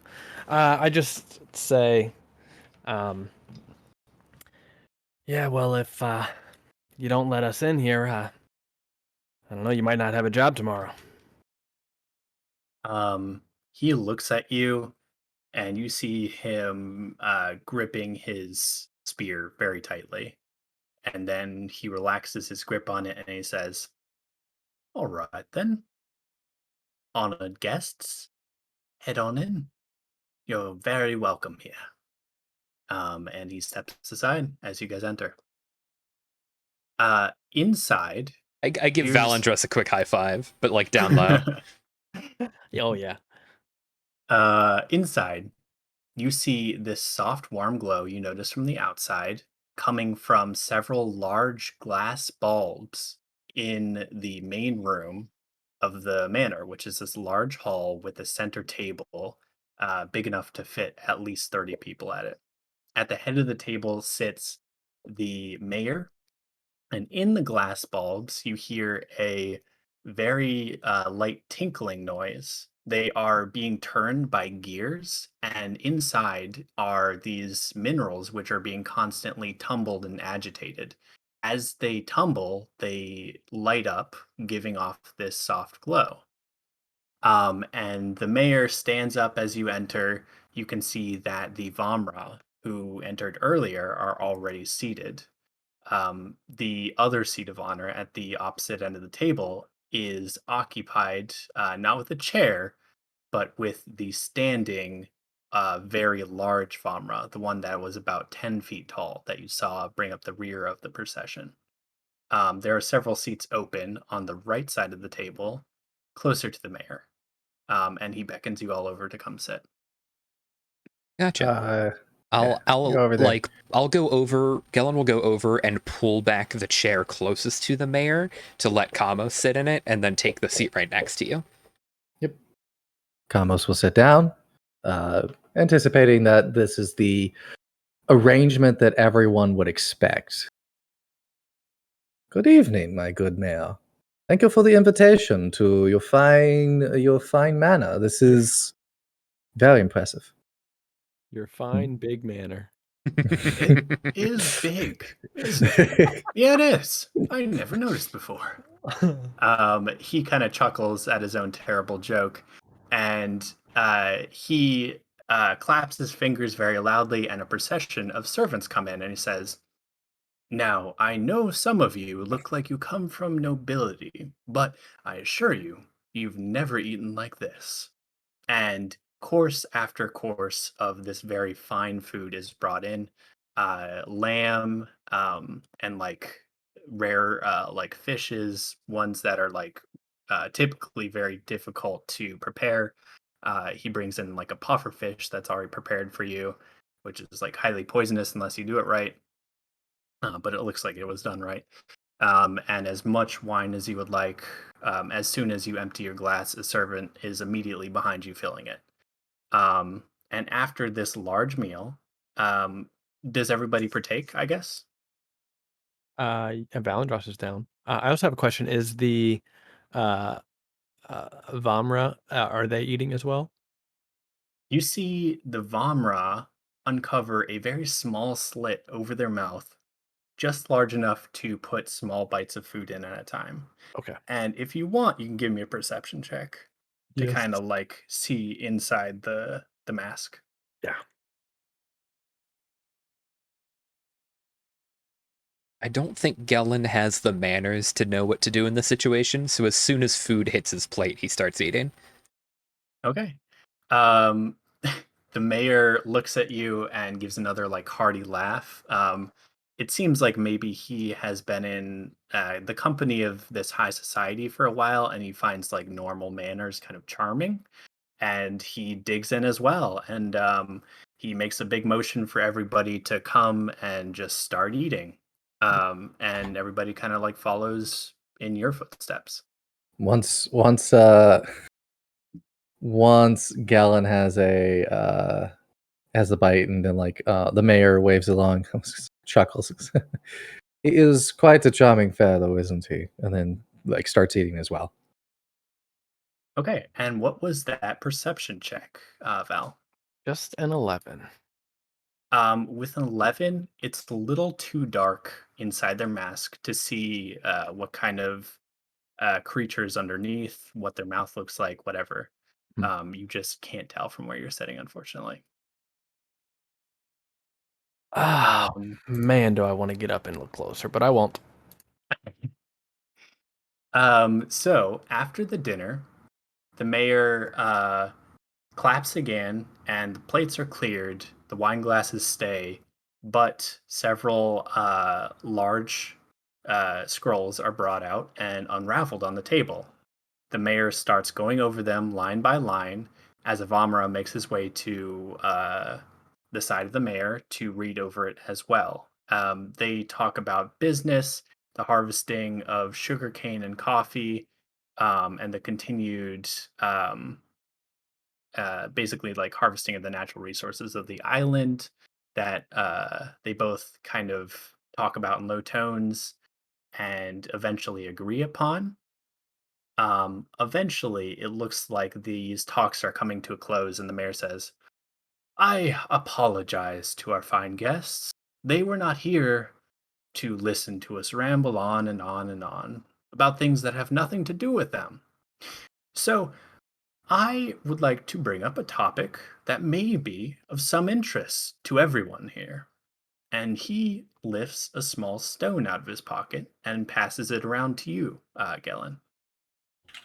Can I look at the stone first to try and figure something out about it? Like, what is it? Absolutely. What does it look like? Is it just a rock, or is this like a small gem? What am I? It looks like a piece of shale. It's gray with darker streaks. And as soon as it enters your hand and you start moving it around, it gives off that same warm glow as the stones in the glass bulbs give off. Got it. I accept the stone and just kind of look at it for a second, then tilt it over to the backside, just kind of check it out. Yeah. Whenever you move the stone, it starts glowing again, as if it's kind of activated by motion. It's Um, it's a beautiful thing. If you don't mind me asking, what is this? well, that's the matter at hand, isn't it? I call it Lumen, and it was brought into town by a man who once, and assumedly still, he looks at the Vamra, lives on the island. A man named, what was his name again? And he calls over to a guard who comes over and whispers it in the mayor's ear. And then the mayor says, "Oh, yes, that's right. His name was Clancy West. He made a trip back into town at one point with a sample of the minerals, and, well, he sold it as a trinket. However, I would like to send my men up to the mountain to mine this resource because there is so much potential in this light.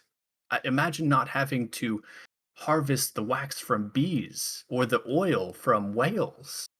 I run these lights that you see in this main hall simply with a water wheel. It turns gears that simply agitate the mineral, and it gives off free light forever. I don't have to lift a finger. Imagine how much profit could be made off this rock. You don't Um, have to lift a single finger for this? And let me specify, no one does. well, I suppose the men mining it would have to lift a finger or two, but that is commerce. Huh, Um, Can I as that's he's interesting. yeah, go for it. can I kind of like watch the Vamra and see what their reaction to this line of questioning is? Yeah, that's Um, where I was at too. Yeah. as he starts mentioning sending people up to the mountain to mine, they become very visibly agitated and upset. And they start like talking amongst themselves. Gotcha. Hmm. Um, So, how much energy are you able to extract from these crystals? Can you move things, or is it just lighting? What else can you do? Anything? That's the question of the night now, isn't it? Because I'm just one man, and while I am scientifically minded, I'm not smart enough to figure this out on my own. That's why I need to get enough of this into the hands of intelligent people to be able to figure out what this is and what it's capable of. You agree, don't you? This could change the world. I think certainly wherever there is new kinds of energy, it is worth exploring.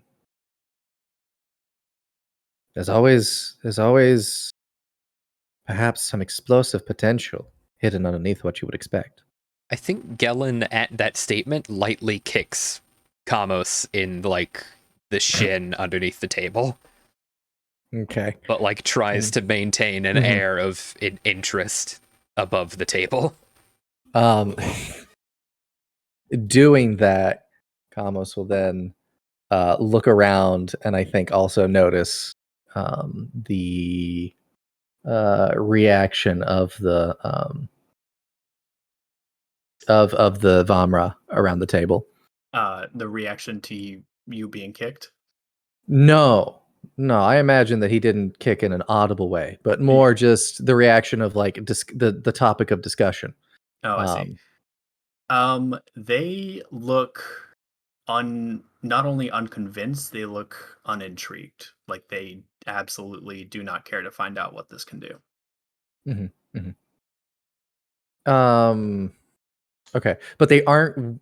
But there's no negative reaction to the discussion of like its potential uses. Just Not that you can specifically the idea of no, climbing the not of mountain. it like exploding or anything like that. Mhm. Yeah, they don't react at all to that.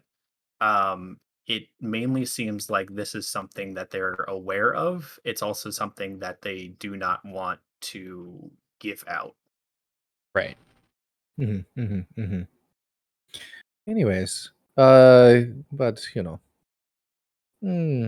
party tricks aside, what is the yield? I saw some interesting, and then Camus kind of goes into talking about cane sugar and tries to. While he's not an expert, he's been around some of these dealings. It is an important part of managing an estate, basically managing a kingdom, that you understand the trade that goes on within it. So he like tries to strike up kind of a conversation along that line of like, oh, okay, what other resources and stuff are you seeing in this island that's really working? Basically, taking the hint from Galen and trying to transition into another, perhaps more amiable direction of conversation for everyone at the table.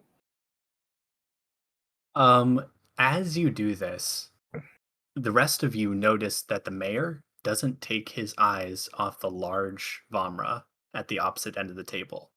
His right hand is constantly tapping. Every second, his index finger hits the table, and he just looks and blinks and doesn't respond to anything else that's happening at the table. And then suddenly, he says, I would like to offer you 30%. 30% of all profits forever go to the Vamra. I order my men up to the mountain to mine your resource in the most unintrusive way possible, and you get 30% without having to lift a single finger. Any resource, any object your heart desires, you can have it without having to lift a finger. Imagine what this could do for your village. And the large Vamra just stands up and begins to turn around. What do you guys do?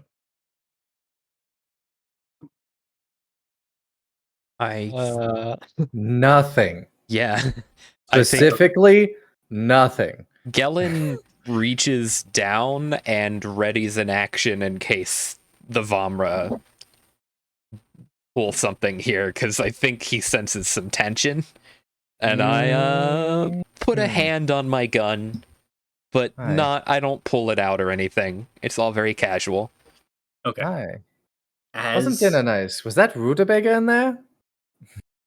Oh, that's quite the palate you have, my friend, the mayor says. He still doesn't take his eyes off of the figures. The Vamra are all standing up now, preparing to leave.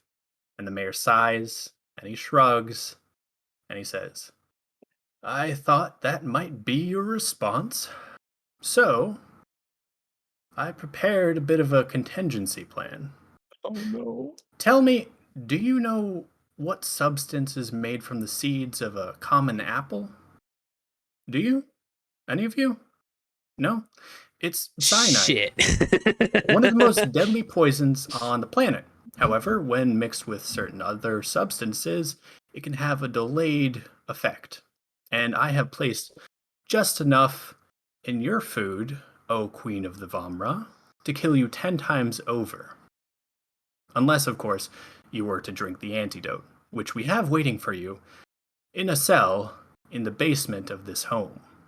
You will remain in the cell, happy and healthy, until we have finished mining and are satisfied, at which point you will be allowed to return unharmed to your people. And obviously, you're still free to leave if you wish.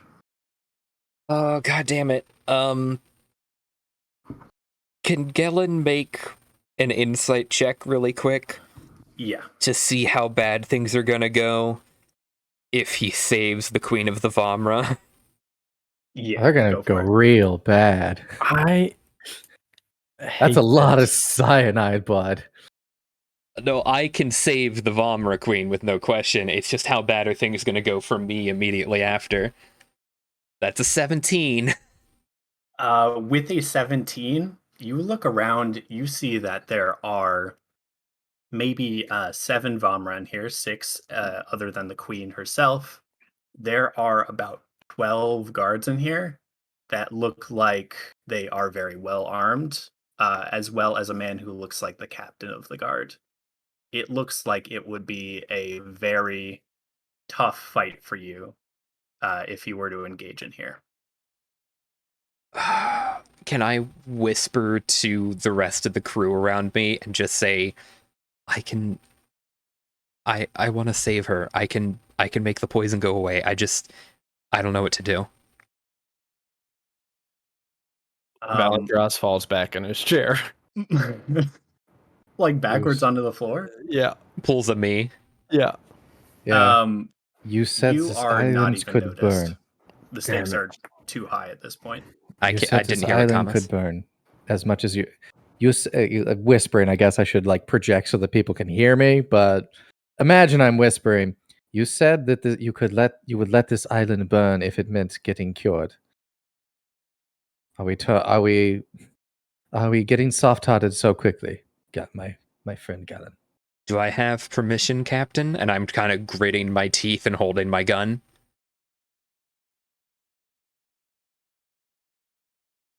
If they say no, we can still cure them. If they fuck up, we can decide what to do later. We don't need to act quite yet. Keep a lid on it. Understood. Actually, is it flashy? Not necessarily. How subtle? Are we in a fight if you do this? I need a touch. That's it. Just a second to put my hands on her. As you guys are having this hushed conversation, I made a roll for the first of the queen's death saves, Mm-hmm. and she rolled a nat 1. What does that look like? So here's what happens. She has stood up and turned around, prepared to leave. The mayor is still tapping the table. Every second, he's counting. And as she starts to walk out the door, she stops and grabs the door frame, and you hear a guttural like cough, and you see her spit up some blood onto the floor. You have one round. Gellin runs to her. Literally Okay. go, and then Kamos, while he's doing that, Kamos literally steps up and goes, "Well, this has been an exciting evening. Thank you so much for your patronage, everyone. I think my crew and I must be on our way. This was quite an eventful evening." Like, kind of like kicks fucking Valandros to get up out of the chair. I'm up. Okay. Henry, what is Henry doing, by the way? Henry is pretty much looking at you. He is like very much ready to get into action to do something, but he's not going to act without your command. Mm-hmm. I mean, the important thing to note is the moment that we do action, we are very committed because nobody likes how we fight because we're all fucking magic. And nobody likes magic here. Not me, man. So they are leaving. Galen, I need you to roll initiative. Yep. And all the rest of you do as well. Initiative is plus initiative? 5. That's a 22 initiative. Okay. Oh shit, I did it too! 22! Hey, I think I go first because I have a plus 5 dexterity mod. Yeah, I've only got a +2. I got a nat 20, so like Hey. maybe I win that. I don't think so. Up to Toby. Sadly. Amos, what was your roll? It was a nat 20 +2. Okay, yeah, I think with a nat 20, you're gonna win that roll. Just Understandable. because it's a nat 20. Okay, and Val? 12. Okay, that's 12. 12 for Valandros, and put you in here. And I'm gonna roll for Henry as well. That's a 22 for Henry. He's gonna act after Gellin and Kamos. And I'll roll for Rune, or you can roll for Rune. Actually. Oh, yeah, I can do that.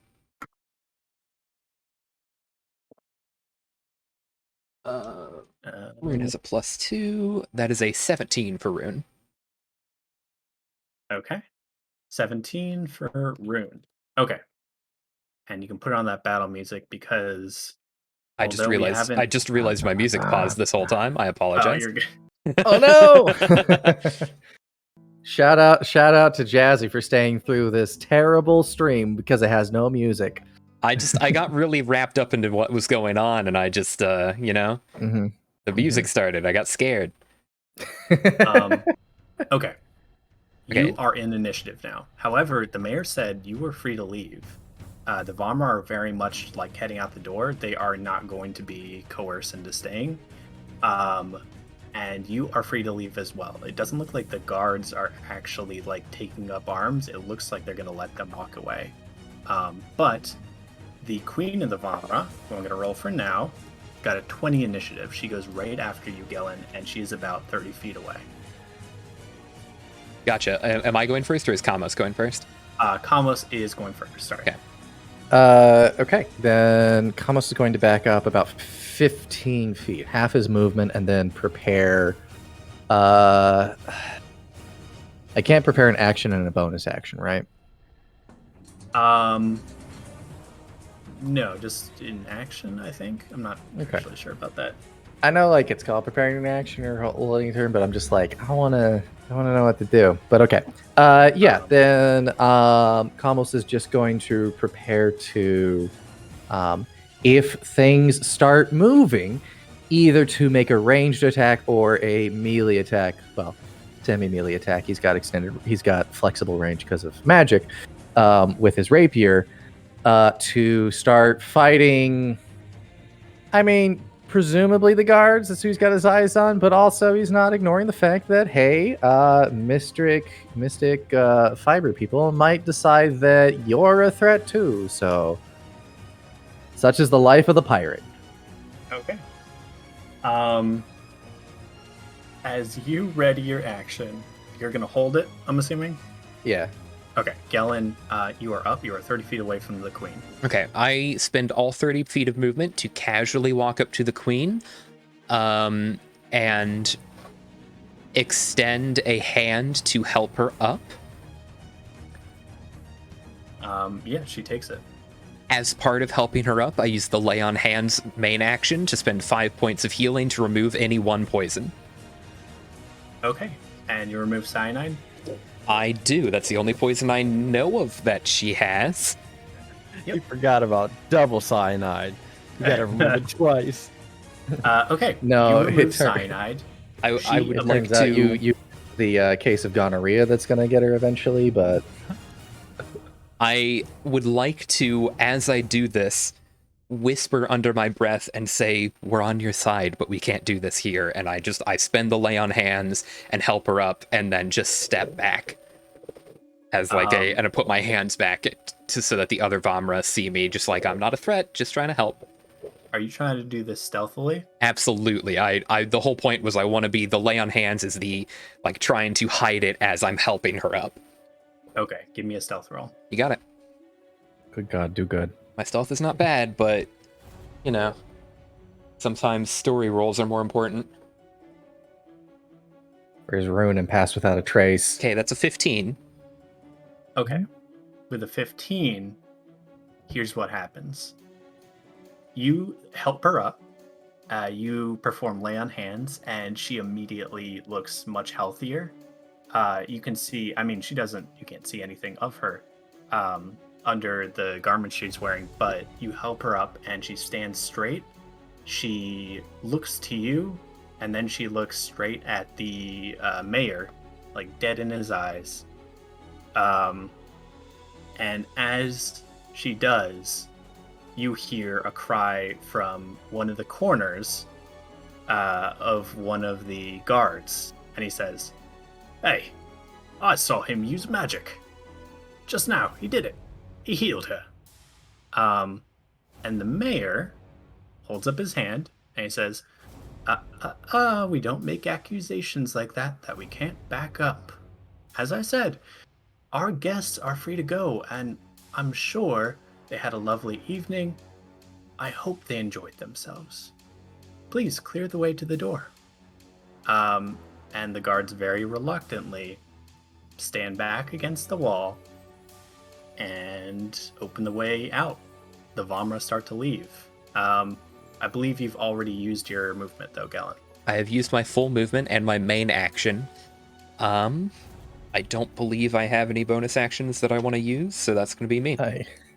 Okay. I mean, I'm pretty sure Paladin has many options to make yourself like magically shiny. Oh Doesn't yeah, that sound like a good idea Magic right now? something I want to do. Yeah. Okay, perfect.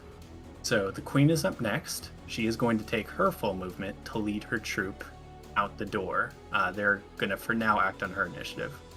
Henry is up next. He's going to run up and stand beside you, Galen, and kind of look to Kamos for what to do next. Yeah, just head nod, get the heck out. Okay, I'm going to take you guys briefly out of initiative. I'm going to keep your rolls, though, in case you need them again. And you start walking down the steps behind the Vomra. Are you right up on them? Are you following them at a distance? What are you guys doing? I I think mean, Galen was I the think first Galen one out, so they tries would to know. catch up with some of the Vomra and just try and get their attention or something. Like after we've gone a bit away. Yeah, after we've made some distance. How far we- do you want to wait to do that? Like, if I can follow them for like 5 minutes or whatever without them. I mean, Are we not out of the trying to be manor? stealthily, trying to get out of the manor and far enough away from the manor that no one's right after me. Okay. About 5 minutes is a while. long while. About a minute into the walk, 150 yards or so away from the manor, who is bringing up the rear right now? Sure. Okay. I think me Val. and Valandros. okay. Basically, what it looks like is what we had. You know, it looks like Galen's in the front, kind of near the people. I guess Henry is, since he was waiting and like was watching and was in that space. And then He's paying probably attention Rune with there. the two of them as well. Yeah, I think Henry and Okay. Rune would be in that spot. In that case, Valandros and Kamos, you can both make one perception check as you are heading away from the manor. Son of a gun. Let's be good. 16 for Valandros. Only a 13 for me. Okay. With the 16 Valandros, you just barely hear it, but you hear the creak of a very large bow. And you turn around to see at the entrance of the manor a soldier drawing back a great bow. And he lets it loose. I'm going to make a real attack roll for the soldier. He's going to make it with advantage because it's a surprise attack. Can I'll get in the way of it if that's like a possibility. Do you have a reaction that says you can? Because the queen's like quite a ways in front of you right now. I mean, I've got double dash. I don't know how that works. Not a reaction though. the so- action? The response is no, you can't. Okay. I do have a thing that maybe I can kind of bullshit. So War Mage has a thing where, similar to fighters, they have a fighting style. They have an arcane fighting style, and the one that I chose was Deflector, where it specifies that if you have one hand free and a creature hits you with a spell attack or ranged attack, you can use reaction to add your proficiency bonus to your armor class for that attack, potentially causing the attack to miss you. I'm going to veto I- that since you're Okay. not the target, and also you're not Yeah. near the queen. Well, I was just hoping, I could convince you that, it's bullshit. It's fine. I just really want this. Fair. I made 2 attack rolls. He's attacking with advantage. The first was a nat 1, and the second was a 15 plus 5. The queen's AC is 17. Let's go. You see this massive bolt on a dirty 20 flies through the air and completely pins the queen to the ground. The Vomra are just in shock. And you see behind you, as soldiers gather at the edge of the manor and draw their weapons. What do you do? And you're back in initiative, by the way. So we're going to start where we left off, which was Rune. What do you think Rune would do?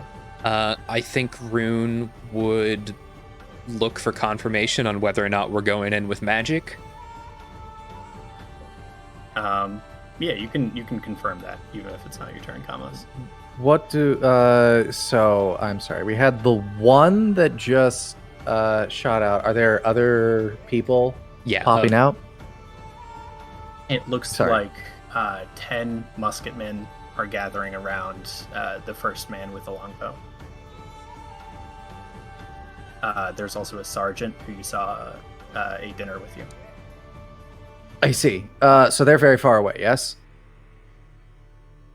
Yeah, right at this moment, they're about 150 yards away. So it's going to take them some time to catch up, but they do have projectile weapons. Yeah, no shit. Thomas is going as a free action. He's turn around and go. This is not to our advantage. We get them out and we run. Basically instructing Rune to fucking get that arrow out of the queen. Let's go. So no magic then? Not yet. Got it. No magic yet. Rune's gonna run over and see about making a medicine check or some kind of check to help unpin the queen. Okay. As you go up, by the way, you can join that Owlbear Rodeo. Pull that up on stream if you'd like. You got it. I did not make this map. It's a great map. But I just found it. Just fit kind of what I needed. So Man. Double duty I is want you, before you DM try and to go up and make searcher. this medicine check, to just actually give me the same medicine check, but just add a distance. Sure, 1 sec. Actually, it's not your turn yet, is it? This is for Rune, it is. Oh, it's for Rune. Okay, gotcha. Give me 1 second pulling this up on stream, but it is not wanting to load in just yet. Oh, it's a nice map. A lovely map indeed. Owlbear, work with me here. Don't wanna. It really doesn't. Oh, deep. That's really cool. Oh, holy crap. Where is all of us / anyone / Oh, I see. Yeah, they're a little small. You have to zoom in a bit. Wow, yeah. I see. Okay. Top right Give corner is me where you guys are. 1/2 a second, and I can. Well, give me a second, and I'll pull out the actual tokens that we have. You all I'm need gonna to shift Val and here we go. Thomas to the back. Fair enough. So they're up this way, huh? So Yeah, the people, you guys just came from the manor, which is up that road. Okay. which is, oh, I'm sorry. So it wasn't from in front of us at the manor. No, it was from the manor that the arrow was shot, right? Right. Yes. This is manor though. Yeah, the town is in way front of over you. here. Don't mind like over here. the waterfall and everything. Okay, There's a I waterfall assume- in town. What are these? Do we see these? Those are the Vomra. Gotcha. The queen. I will blow up the queen. Oh no. Don't blow her up. Don't blow her up. This one right here, the larger one. Okay. Okay. I'm making that she's roll for currently putting Rune it right down. now.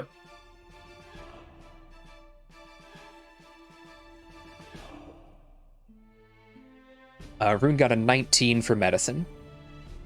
Okay. With a 19, Rune can see that with just being poisoned, even though she was healed, she was very low. She is currently dying. Understood. And as you guys see this, the large cry goes up from the Vomra, and it's kind of like this guttural like screaming sound. You see in front of the current group of Vomra, many more exit from the woods into the town. So Gotcha. at the end of Rune's turn, Val, what do you do? Does Rune get up to that position? Yeah, if you want Rune to move their full distance, they can. For sure. Yeah. What's the scale of distance here? 5 each block. It's a whole town. Okay, so each tile is still 5 feet. Yep, each tile is 5 feet. So, oh, I grabbed Kamos by accident. Rune can get right about here, behind that building. So makes a medicine check from there, and then probably shouts out that information to everyone. Val, what do you do? Val is about action, but Kamos has said not to. So we will. That was 30 feet of movement for Rune, or was that? That was 30 feet of movement. Okay. So I mean, if we can get into cover and start ambushing motherfuckers, like, go for it, obviously. Just, yeah.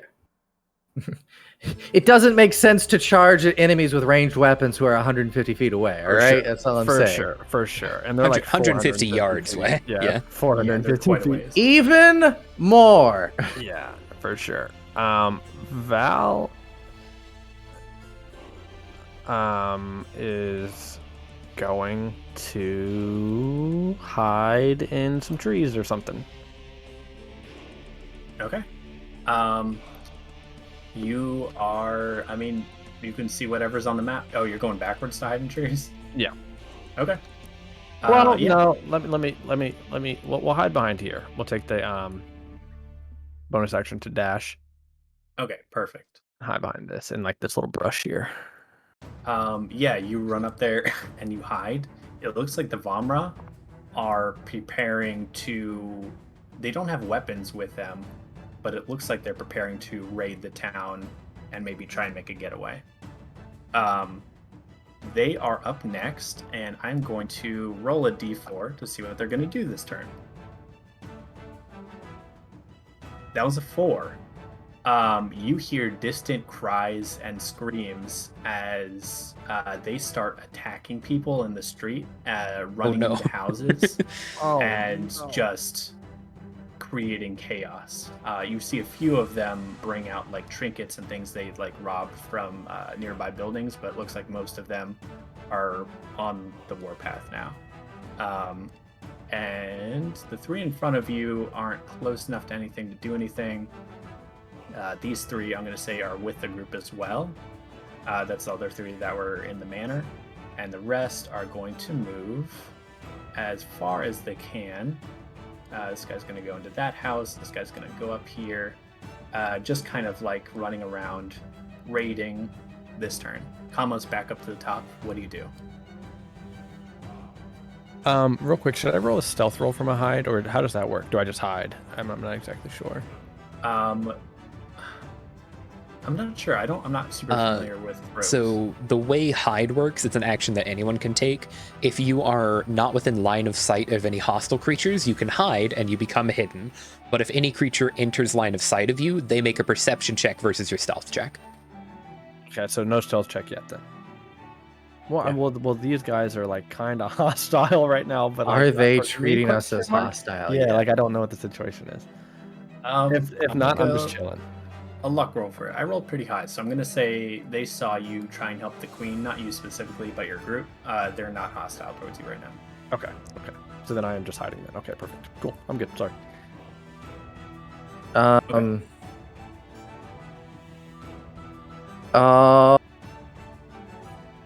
Right.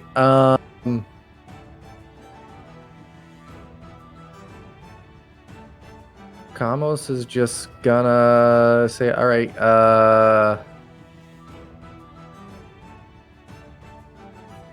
move off to the right here. We're going to scatter and prepare for engagement either way. But hopefully we can... My aim is to get everyone out without getting involved in this brawl. But if we need to, we fight. He's going to 1, 2, 3, 4, 5, 6. Kind of try and move out here. Actually, I guess if I had done just straight movement, could have gotten here, right? Sure. Something like that. Is this somewhat out of sight of the... Of the musketeers? Yeah. Yeah. From where you are right now, they don't have a direct line of sight on you. Okay. just a. Well, he would have cast Mage Armor on himself before. Anything to do as a good bonus action. You know what? We've already done that. I guess Kamos is just gonna dash. So 1, 2, 3, 4. Oh no. 5, 6. Don't worry about it. Okay. All right. Is that a range I can go? No. Look, this is the worst part about dealing with me. Tell us more about dealing with you. Kamos is just gonna go over here to try and see if he can like. The idea is to get to the queen and see if he can unpin her, help her get out of there to like earn brownie points for a place that we clearly want to go, but also, not get caught between a man with an army and the thing that he wants too hard, Okay. Yeah. On the end of your turn, Gellin, what do you do? So we know that the queen is wounded. Yeah. But I'm not close enough to really do anything about that. I know that we're just trying to get out and not really use any magic. I get it. I understand. But we're pretty far away. Can I, So first off, here's one question. I never gave back that shale that he gave me. Yeah, you still have it. Okay, just checking. I would like to make a big fuss about grabbing something out of my pack, raising it into the air, slamming it down on the ground, and casting fog cloud directly underneath me to create a cover right behind us. Are you throwing the shale down on the ground? No, I'm throwing nothing, but I'm trying to make it look to people that I'm grabbing something, throwing it on the ground, and creating a fog, like a cover cloud with some object. Okay. I think that's a good enough cover. I won't make you roll for it. Yay! So that's a free racial cast that I get once a day of fog cloud. Don't ask me to look up the stats for that because I'm currently using my browser to stream the owlbear. I think it's 20 foot. 20-foot radius. Yeah, 20 foot at level 1 or what? What are we talking? It's a level 1 fog cloud. I'll draw like a. I'll look it up for you real quick. So centered on me would be 5, 10, 15, 20. So it would be about that big that I just made. Okay, perfect. So that is a big fog cloud right there. I'm gonna just shout to Henry to follow me, and I'm gonna sprint. So that was my action. I'm gonna go 5, 10, 15, 20, 25, 30, like up here behind this tree over here, out of the fog cloud, but just trying to make it unclear where we're all headed. Okay. At the end of your turn, you hear the clatter of gunfire, which is just now reaching you, but happened last round. Because sound travels not super fast, especially at 150 yards. What is Rune and Gellin's AC? My AC? I'm behind a wall. You weren't when they fired, though. Okay. All right. It's a little janky, but I had him fire like last round, do the rolls, and then. Okay. Rune is 14 AC. Gellin is. Sorry, 1 second. Put my sheet underneath everything. Gellin is 17 AC. Okay. I am gonna give you guys an option, and it's really giving me an option of every time these guys attack. I will let you choose between me rolling for all of them or me rolling one roll, and that counts for all of them.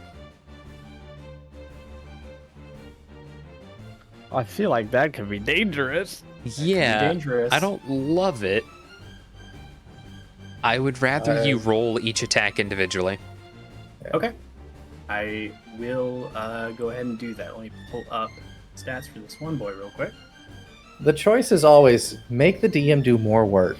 Well, really quickly, Toby, here you go. I added you to the DM Dice Rolls channel, so you can do those all in there if you want.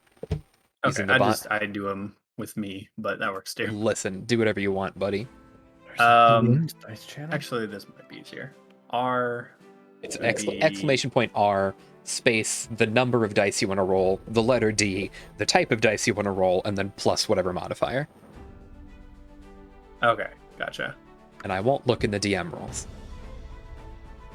I'm gonna do He super pinky swears. 20 of these because they are rolling with advantage. They have their sergeant right beside them, and he is using the rally troop action.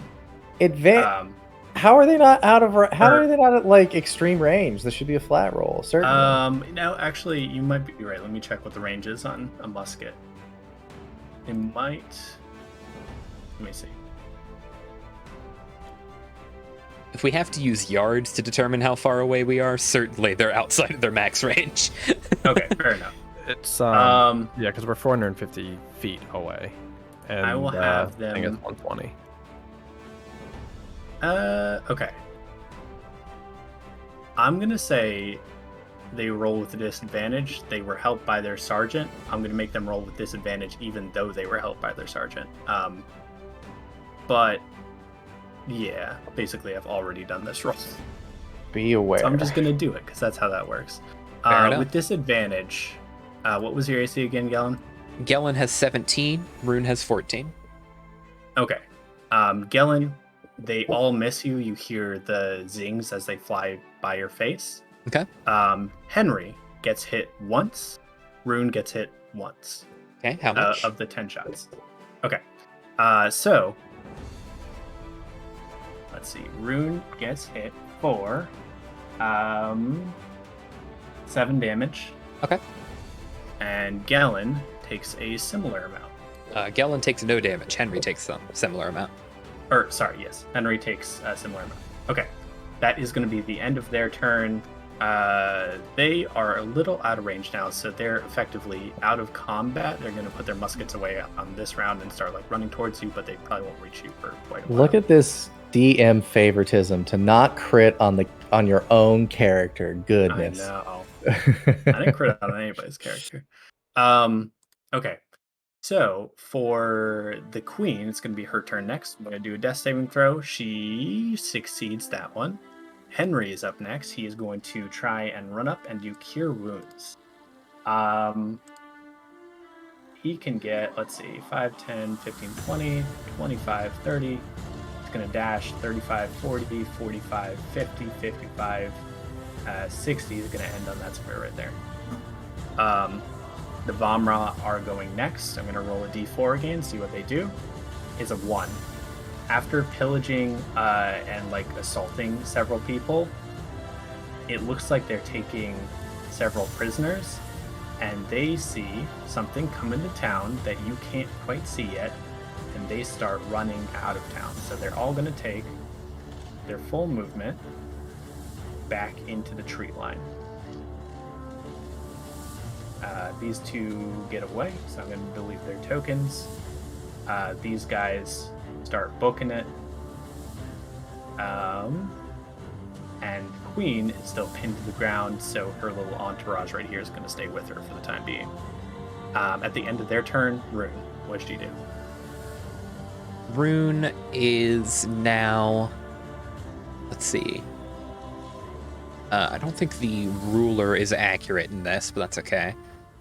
5, 10, Yeah, I don't think it's accurate. 25, 30. Let's see.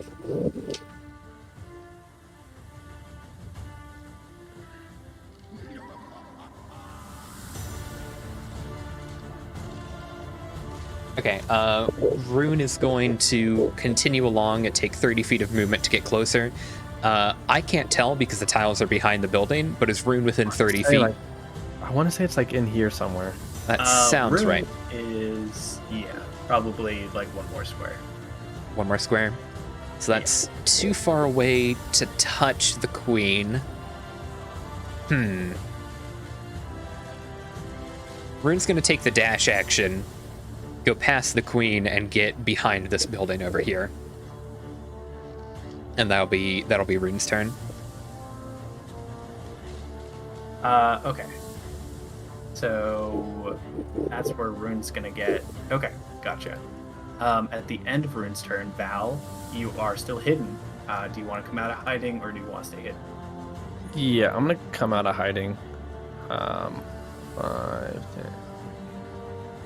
Yeah, right up on the queen and try and like help her get this thing out of her. Okay, she is pinned by a 3-foot arrow through her head to the ground. Through her How do head. you get Oh through my her head? God. Yeah.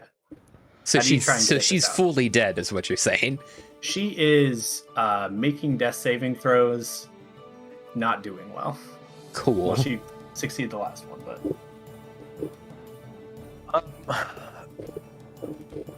Okay, so would like trying to snap this arrow to where she's free be an item interaction? I'm gonna say it's gonna be a main action just because it's such a like delicate thing you have to do. Yeah, all right, that should be fine then. I'll just touch her on her clothes, I guess. Okay. She's not. I didn't like that, yeah. but Yeah, no, I'm gonna touch her on her forehead because that sounds Okay. a lot better and a lot Yeah. more appropriate. And just heal her for 5 points. Of okay. Healing. She is gonna get healed. She's not gonna come back up because she has an arrow through her head, and it's Mhm. constantly dealing damage to her. Wait. Oh wow. Understandable. Yeah. I didn't But, want to trigger another death saving throw. You know what I mean? So I didn't know Yeah. what to I'll do. say she succeeded on her next one as well. Okay. Just because you healed her a little bit. Cool. Okay. So you helped her out a little bit. The second group of Vamra is going to take their action. That's this little entourage with the queen. They're going to run up, and they're going to try and pull this arrow out of her head. They see you trying to help her. 5:30. This guy can't quite make it. I'm going to do a sleight of hand roll as this guy just tries to pull the queen up from the ground. Oh no. This sounds like it's gonna go very poorly. He nat 20'd. Oh, Let's go. Hey, can I also bonus action to hide real quick in this bush here? Oh, for sure. Yeah. Yeah, this guy runs up with the deafness like you have never seen before. He grabs onto her head and stabilizes it with his lower 2 hands. With the upper 2 hands, he grabs the arrow and in one swift motion just pulls it free of her head. You see her clothes start to become soaked with blood. And he looks around in a panicked motion for any help he can get. But that is going to be the end of his turn. She is still dying, unfortunately, but a little better off now that she can move. So, gotcha. Kamos, what do you do? It's gonna shell. Actually, Henry's right there. And just shout, "Do what you can to heal her." And 1, 2, 3, 4, 5, 6. Try and come up here. And can Kamos try and do a medicine check? In particular, since he has. Yeah, so he has mage hand, so like to try and like clamp off and put pressure on both ends of the wound, because clearly there's a shot straight through. Don't you Yeah, just to have make sure 2 that- hands to do that, though? Do you need mage hand to do that? I don't know. Queen big. Are you right all up right. on her? Could you not make it to her? I think that was 6. So it depends. Are each of these 5? Yeah. No, I could not. Okay. Any Um, check you make with mage hand is going to be at disadvantage. You bastard. All right, DM, real It's quick. just mage hand, my guy. Can I metagame here? Are you gonna punish me if I roll a medicine check and do poorly? Yes. Then Yes, we'll be absolutely. conservative. Take the risk. Do it. Fuck. Not with these For the dice. stream. You're Not with captain, these man. dice. No. There's Yeah, no Captain is There's no reward without a risk. Johnny. Johnny, I want you to know, Captain is an intelligence-based class. We're gonna take the smart play here, And let the queen die. and let the queen die, but show that we tried to save her to get brownie points. That's what matters. Yeah, I don't want to push the poor thing over the edge.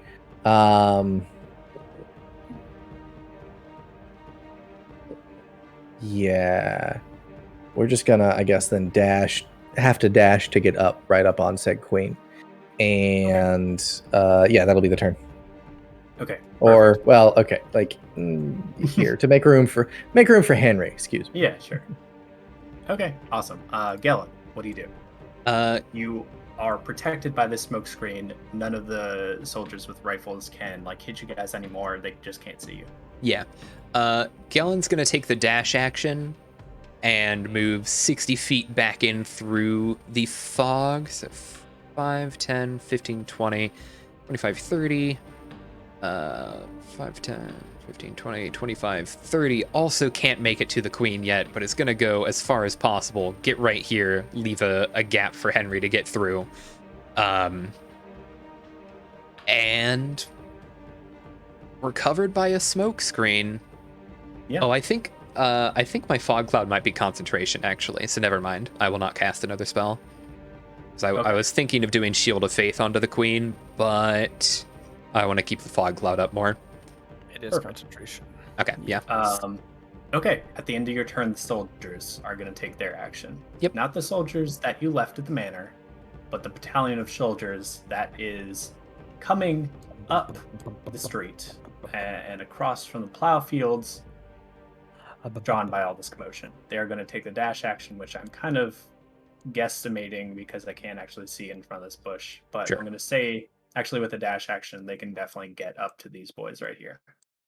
They are going to engage them on their next turn. These guys, 5, 10, 15, 20, 25, 30, 35, 40, 45, 50, 55, 60, are going to line up and start coming for the queen.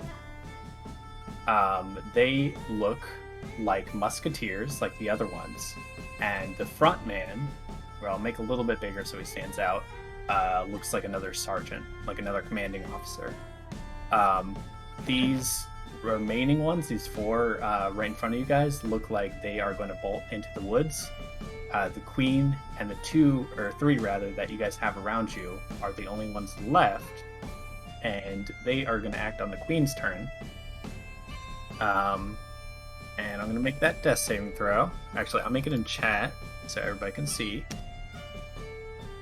It's an 11. Oh. That is the last success. The queen wavers and falls to the ground, passes out, but is stable. Okay. So, she is 10 feet tall. She weighs approximately 400 pounds. Oh no. No. Goodbye, combos.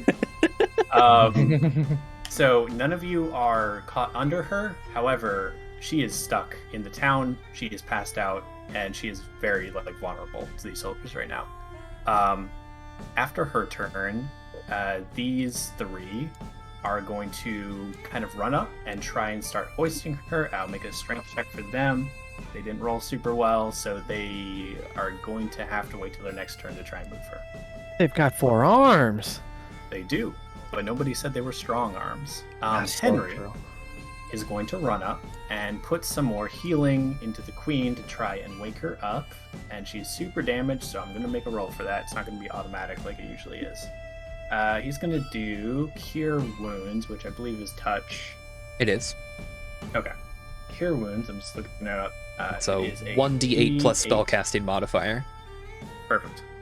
That's going to be 6 plus his modifier, which is 5, so 11 damage. She is going to not pop back up. She rolled terribly. But she is healed for 11 health. That is her current health right now. Oh, she's currently that was- at 11. She is at 11. Oh, buddy. All right. All right, Henry's turn. The Vamra are going to finish running into the woods. At least these ones are. They're not going to try and engage the soldiers, so I'm just going to delete those tokens. I don't What? think that would be smart. Yep. I think that's fine.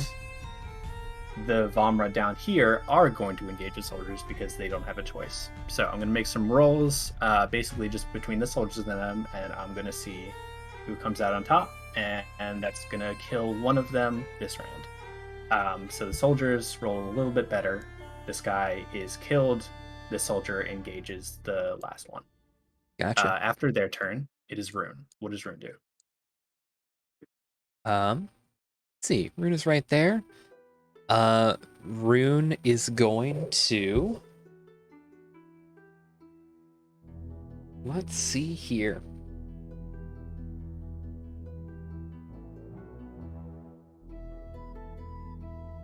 Rune is going to shout out to Kamos. Still a no?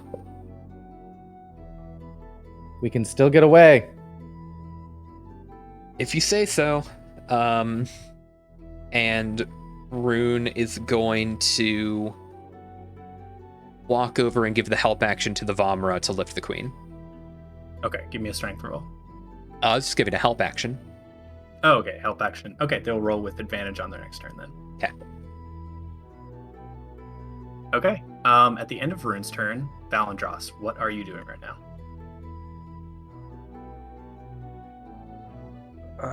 What's the plan, Kamos? Go and flank them. If we can't get away, you strike. Oh my god. Oh boy. All right. I move back into the fog cloud with the dash action. Okay. Excuse me. I was thinking. Or Not, the not other that guys, way. the other guys, the other guys, the other These guys. guys. Okay. Yeah. Fair. Okay. You can. Yeah, you I should guess have we a, see him, like Mhm. them here. Okay. You have, yeah. So you clearly have like a path that you Yeah. can get through and flank easily. Oh man, that's. Yeah, it's tough. Yeah, one main action dash, bonus action dash. Okay, perfect. You're just setting Or up to. like here. I don't know how long that is. 90 feet. Yeah. I'm not gonna make you count that out. That seems about right. Okay. That's right. And Val was still hidden at the end of his last turn. Yeah. Does he remain Yep. hidden? Yep, I will not make you roll for that. You are undetected by these soldiers. Very nice. Okay. So, at the end of Val's turn, it is going to be Kamos. The Vomra other group has escaped. It is now just you, this small group in front of you, and the soldiers.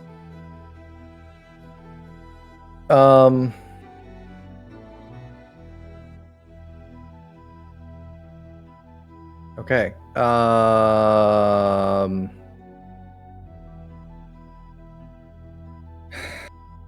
Kamos. There's still room, right? Like there's still lanes over here. Kamos is gonna move 1, 2, 3, 4, 5, 6. Get to here and shout back. If we can't get out, we fight. Wait until Valandros and I attack to fight. And then dash 1, 2, 3, 4. Actually, wait. 1, 2, 3, 4, 5, 6. We're going to rush all the way across here. Got it. Okay. Cool. Okay. And that's it for Kamos? Yep, that's it for Kamos. We're going to waste all our bonus action. You know what? Yeah. I don't want to reveal magic quite yet. So Okay. Galen, you're up. Galen is gonna shout, "Everyone, behind me!" And takes 6 tiles of movement. So it's gonna be 5, 10, 15, 20, 25, 30 to get right up here.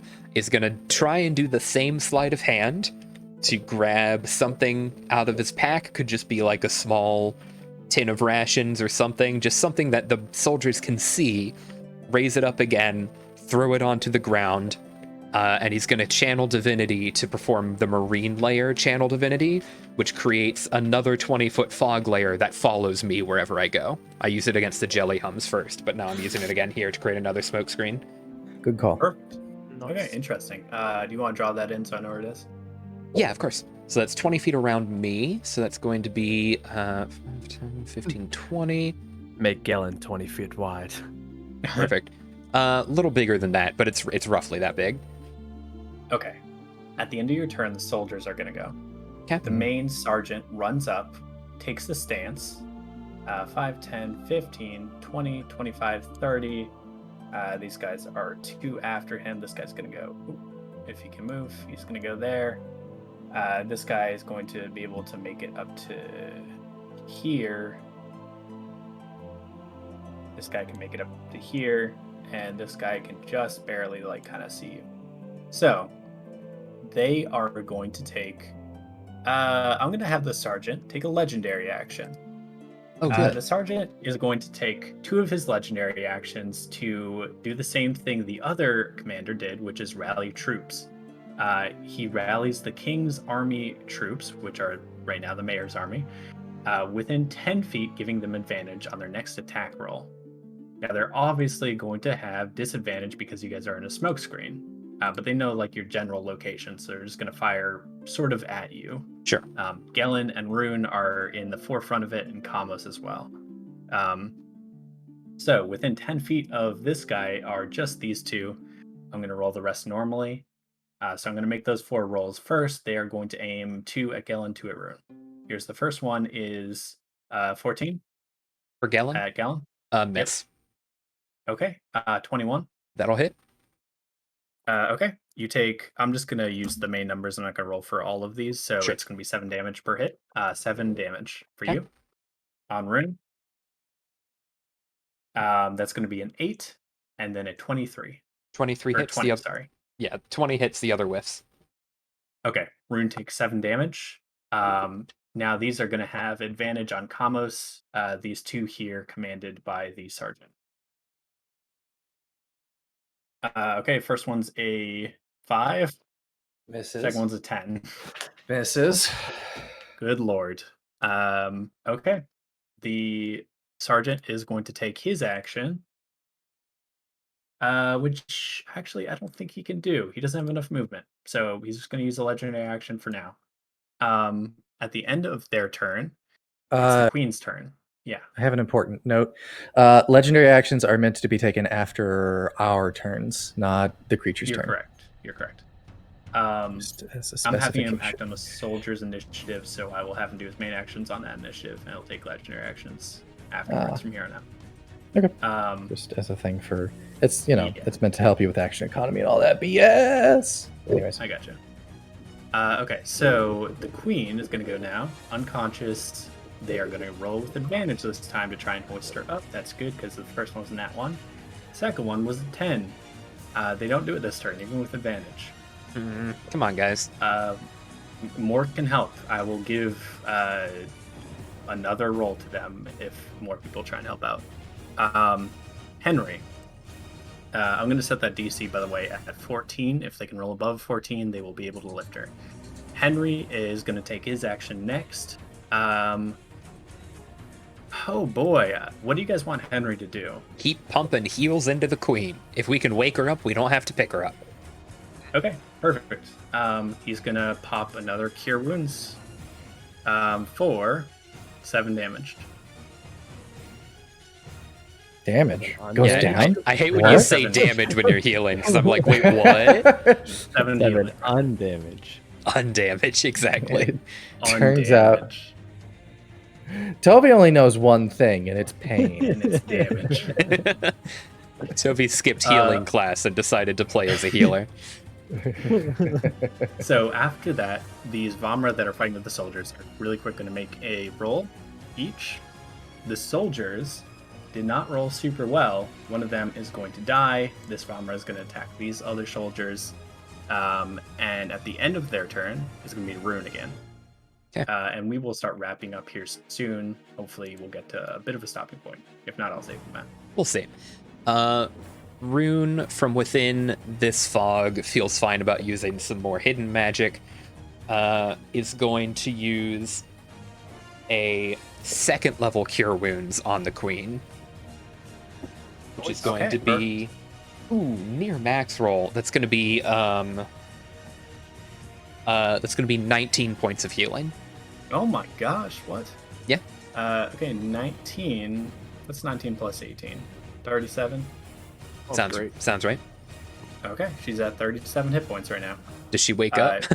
She does wake up. Yeah. Yay! After she wakes up, she is moving on her own. She will skedaddle on her next turn. I think Rune Helene sees that the queen wakes up and just says to her and the Vomra, "We need to get into the forest," and is going to start using movement to go back this way. So 5, 10, 15, 25, or 20, 25, 30. Make it back here to go behind into the woods this way, in between the two fog clouds. Perfect. Yeah, you do that. They nod. They understand. They will start following you. It is. Did Rune already go? That was Rune's turn just now. That was Rune's turn. Okay. Val, you are up. What do you do? Yeah, Val's gonna die here, guys, because he has Yeah, no Val's gonna idea die. what's going on. Almost really sent Valendrus to go eat rocks. So, 5, 10, 15, 20, 25, 30 question mark? Yeah. I don't. Gosh, I was thinking that you would maybe get on the roof and like observe what happens. Yeah, not a smart guy. That sounds like something you should have told him to do, huh? Kind of an order follower. I kind of, for one, specified what was important. If we can't get away, which implies, watch if we can goddamn get away! Attack. Don't do it. Don't attack! He's attacking. Yeah, we're gonna bonus action to dash. And we're going to attack. Wait, what? No! Rule follower! Okay. What the fuck? What are you doing to attack this guy? We're gonna masochism, so we're gonna slice myself with my dagger. No. Just to, really get myself hurting. 1d10. I'll take 8. That one hurts. Okay, down to 18 already. This maximum life stuff is not great. Oh boy. And then I would assume I'm still like hidden, so advantage question mark? Not after you attack somebody, no. Well, advantage on the attack advantage roll. on this Okay, advantage on the attack, yes. Okay. Correct. And we'll do it with the whip. We'll just slice my hand with the dagger and then hit the chain whip. I'm not using the unidentified whip yet. Okay. Cover that in my blood, and then we will roll to attack. What is that? +7. Oh, and that's with advantage. So a 24. Okay, 24 hits for sure. Okay. So we will roll. Just so many dice here. Rogues. Don't be real. This guy's dead. Time to min roll. I do pluses in between, right, Johnny? Like between each dice? Yes, that's correct. Okay. 10 plus 3d6 plus 4. 21 points of damage. Okay. You absolutely annihilate this guy. How do you kill him? Whip around the neck, crack the neck. Oh, jeez. Very nice. Yeah. The two soldiers, it is a loud environment. There's fighting going on. They just fired muskets, but I think the two closest ones are going to turn around and see what you just did. Sure. So, like the two in the back here. Those two. Okay. Yep. Is that it for your turn? Main action, bonus action. Yep, that is it. Okay. Kamos, you are up. What do you Jesus Christ. Okay. Okay. Can I drag the body back into the bushes with me? Gonna. I'm gonna eat this later. snack for later?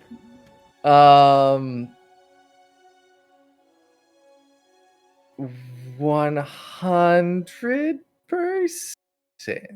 Okay, they can move 1, 2, 3, 4, 5, 6.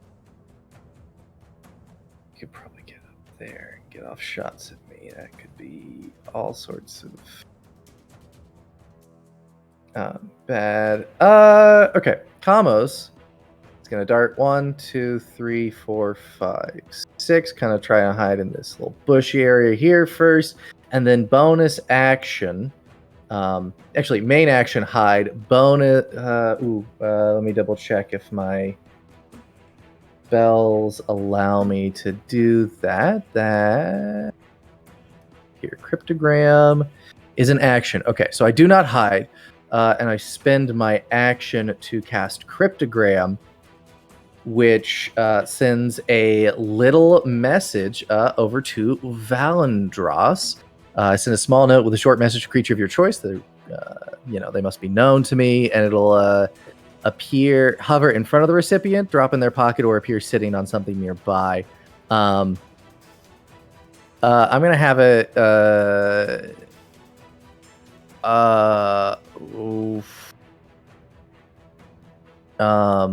Appear on the ground next to the body that he just killed, in between Valandros and that body, and there's in big old letters saying "hide." That's what it says. Yeah. Okay. Let me. It doesn't say like run or. We good, No, it's Chief. fine. You can say hi. Actually, no. I do have enough characters. Hide, run. You're right. Hide, run. Hide, one? run. Okay. Here is what you see, Valandros. You snap the neck of this man in front of you with your whip. As he falls to his knees, head twisted 180 degrees like an owl, a little scroll unfolds on his forehead, and it says, "Hide, run." Okay. Kelvin, what do you do? My world philosophy would change if that happened to me. If I broke someone's neck and then a little scroll unfurled from their forehead that wasn't there when I started to do this, a scroll unfurled that said, "Hide, run," I would shit myself, pull a gun out, and blow my brains out. I would be done. Okay. Good thing I keep one of Gellen's muskets on me. or pistols. I'm glad I can give you such existential horror. Gellen, for his turn, would like to take one step back, so the fog clouds move with me, which is going to be difficult to do, but I'll work on it. And I would like to ready my action to dash after these guys start to make it back into the woods. So I want to stay here because the fog cloud moves with me. And then once these guys start to move, I'm going to walk back with them so that the fog cloud keeps them covered. Got it. I think. Yeah. Okay, so I'm readying so my action. So as a reaction, when this group of Vamra start to move, I'm going to move with them. Perfect. Okay. After your turn, it's going to be the soldiers again. Mhm. They reload their weapons, and they only know your general direction. The sergeant commands them. They all move up into a straight firing line. Oh, that's good.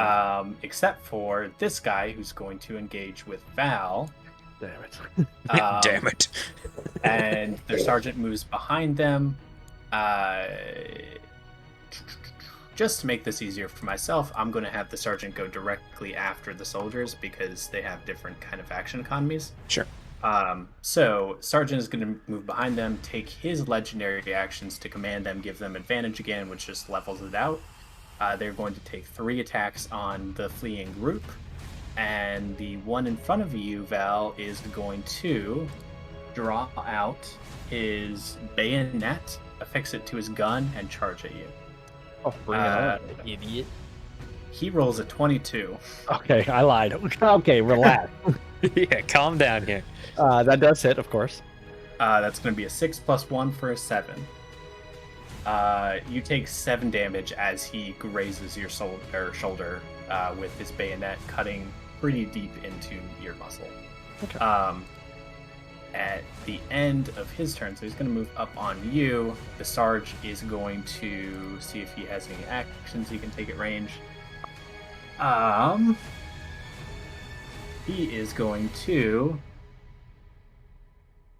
I agree. He's going to use nothing because he's not a range boy. He is going to take the rest of his movement to start running after you guys and command his soldiers to do the same.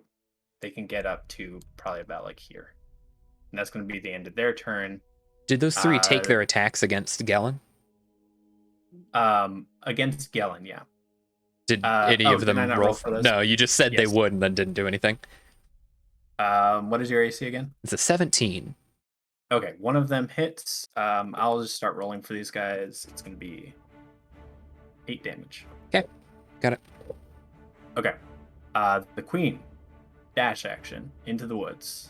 That's going to be like 20, 30, 40, or no, 25, 30, 35, 40, 45, 50, 55, 60. She gets right to the edge. Okay. And her entourage is going to follow her. Okay, my triggered reaction happens, and I follow them back there. So Perfect. 5, 10, 15, 20, 25, 30, 35, 40, 45, 50, 55, 60. And then my fog cloud moves with me. I will adjust that for you. I'm just going to assume that while you're in range, they're all covered. At the moment, yes, they are. Okay. That way you don't have to keep drawing it. So, Well, I'm going to do it anyways. Okay, sure. Henry is up next. Henry is going to use... let me see if he has any spells that are ranged enough. I think he does. I feel like Henry knows not to use magic to attack right now. He is going to use a mind spell on the sergeant charging towards them. He's going to Alrighty. use the 2nd level spell, Intrusive Thought. And this guy's going to make a wisdom saving throw, which he doesn't make. The thought enters his mind as he commands his troops to charge forward that this is the wrong move. He should have his troops disengage and attack from a stronger standpoint. And that is what he's going to command on his next turn. Okay. That the way intrusive thought works, you basically change the next action that the person's going to take to one of your choice of like the basic actions. So yeah, Henry, what did you say? That's pretty sick. Yeah, it's a neat spell. Yeah. 20, 30 is. What level going to take spell his is that? movement to move after you. Intrusive thought. It's a witch spell. Second level. No, what level? Second level Okay, witch second spell. level. Yeah, it's a good spell. Yeah. Nice. Perfect. After Henry's turn, Vamra are going to attack. See how they fare this round. Not well. They rolled so low, both of them die. Later, dudes. These soldiers are going to move up. They see you, Val. They're going to engage next turn. Nah, I don't think anything we do. Come on, man. Okay. No, they do. That's You're Rune's a- turn. You're a rogue. Outrun them. Whose Oh, for turn? sure. I didn't hear. Rune. Rune. Got it.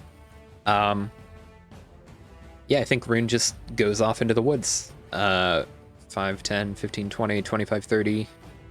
And takes a dash action. 40, 45, 50, 55, 60. Gets about there. Rune is out of combat.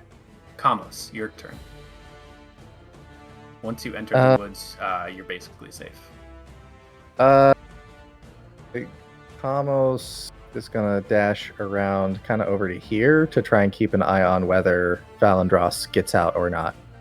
How much trouble he ends up in. Okay. Got it. Okay. Galen, I assume you hold your turn to keep moving with the group? That you is. skipped me Yeah, it's Val's turn. before I go. Kamos. Yeah. I thought you... Oh, no, you're right. You're right. Yeah. So what do you want to do? I'm gonna kill this guy first. No, You- just disengage dash. You don't even real quick, Valandros, you don't even need to disengage. He's already at a distance with you because he was firing at you with a musket. No, No, he you bayonet can just- stabbed him. Yeah, he did. Oh. Then disengage and run away! Yeah, but he stabbed me. You know what I mean? Oh my god, you have Um, 11 hit points. You were a real order! So Well, you didn't. Kamos yeah, didn't you give him didn't any give me that orders. order. You gave me the order to attack. Actually, I'm following your order. You know that's from me! You know that's from me! We've talked about this! I literally told you I could do this! Weird note, huh? Hide, so run. Run! Run. Anything! Don't fucking die! masochism to start the turn. Oh my Okay. god! You have no hit points. 5. I'm at 6. Are you down? Are you no. down yet? Are you? Bonus action to steady aim, so I get advantage on my attack. No! This guy's dying. That means you can't move, though. I can move No. after. No, you can't. But he can't. He can't bonus action dash, which I don't understand why. Oh, right, I can't. Okay, I won't do that then. Right, I won't do that then. You I shouldn't didn't have done read the this. second half. Yeah. I am literally running around on my chair right now. I fucked that roll up. We're gonna say Kill goodbye him. really quick. It's fine. 16. Okay, that's hopefully a hit. 16 hits. Um. Oh my god. Oh my god. You. Uh,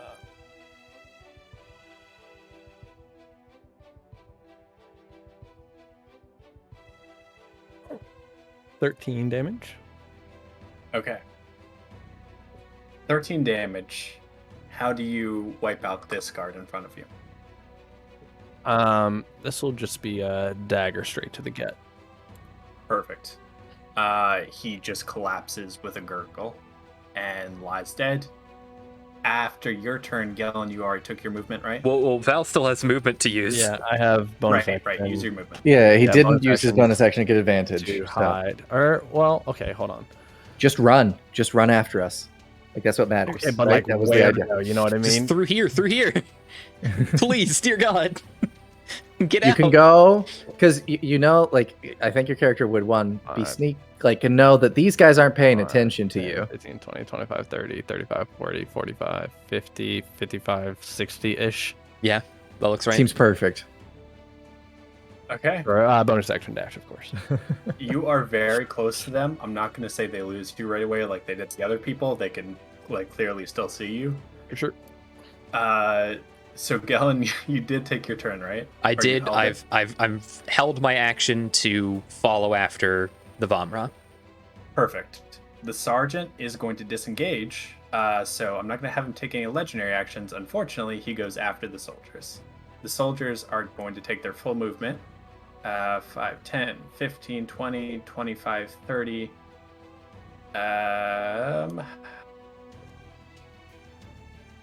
15, 20, 25, 30. Let me make sure that is correct. I don't think the one guy can see you, but the other one I think is just in line of view. And I just no. no. Listen. They can both see him. Who are we talking about? These guys? Yeah. Yeah, because this is like an open. Yeah, this is Right. fully You're open right, right you're there. Yeah. I'm sorry. Yeah, but they were engaging in melee combat. They don't have their they've got rifles, muskets. right? They've got muskets. They They were- take the they were- bayonets off their muskets Oh god damn it! and take aim. These guys are going to move into a firing squad here as their sergeant starts to protest. They are going to all take attacks, and just what is Valandros's AC? He's got that cover in the curiosity? trees, right? Yeah, you have half cover right now. It is 15. Let me double check that. So 15 plus half cover is 16 or 17. 17, I believe. 3/4 is 5. That's right. Okay. I'm going to take Why not 5 give him- attacks. Give him 3/4 cover, man. It's No. trees. It's trees. God damn it. Valandros, I'm I going hate to you take so 5 much. attacks, and this could just straight kill Val. Definitely. I'm going to be real. This is 5d12 if it hits, plus like more. Yep. So, here we go. I'm going to roll 5d12 in chat. Well, you have to roll So to hit everybody can first. Oh, yeah. No, or sorry, 5d20 to hit. Here we go. Okay. 19, 13, 13, 12, and 4. These guys have a +3 to attack. Only one hit. So, only one hit. That's a d12 plus 1. That's 9 damage. Oh no! Uncanny. I will reaction uncanny dodge. Oh my god! Oh, I forgot you could do that. okay. So I'll take 4 and drop to 2 hit points. Oh. Perfect. As you dodge just out of the way, this bullet grazes your shoulder and doesn't pierce you. That is where we're going to call this session as you make your way into the woods, into the wilds of the Galvin Key. the Galvin Key. I was trying to remember the specific name. Galewind Wilds towards the Sugar Spring Mountain. We will pick up next week to see if Val bites it by like tripping over a rock or something. Did we make it out of combat, or have we not resolved You that guys yet? are out of combat. Got it. No. Because Val would act next. He would be able to get away. Okay. Yeah. So Oh, that is Lord. that. Thank you guys for tuning in. We are going to call it there. Make sure to tune in for the Talkback stream. It is on Friday at 6 p.m. Eastern Time. That will be the player of Gellin, my co-host Johnny. That will be whoever else can make it. That's true. It's going to be me And- and at least 2 other people. Sick. And of course, don't forget to catch the thrilling continuation of our adventures next week at the same channel at 6 p.m. EST. Yes, sir. 6 p.m. every week on Wednesday. Thank you guys for Absolutely. joining us. Any last words from the group?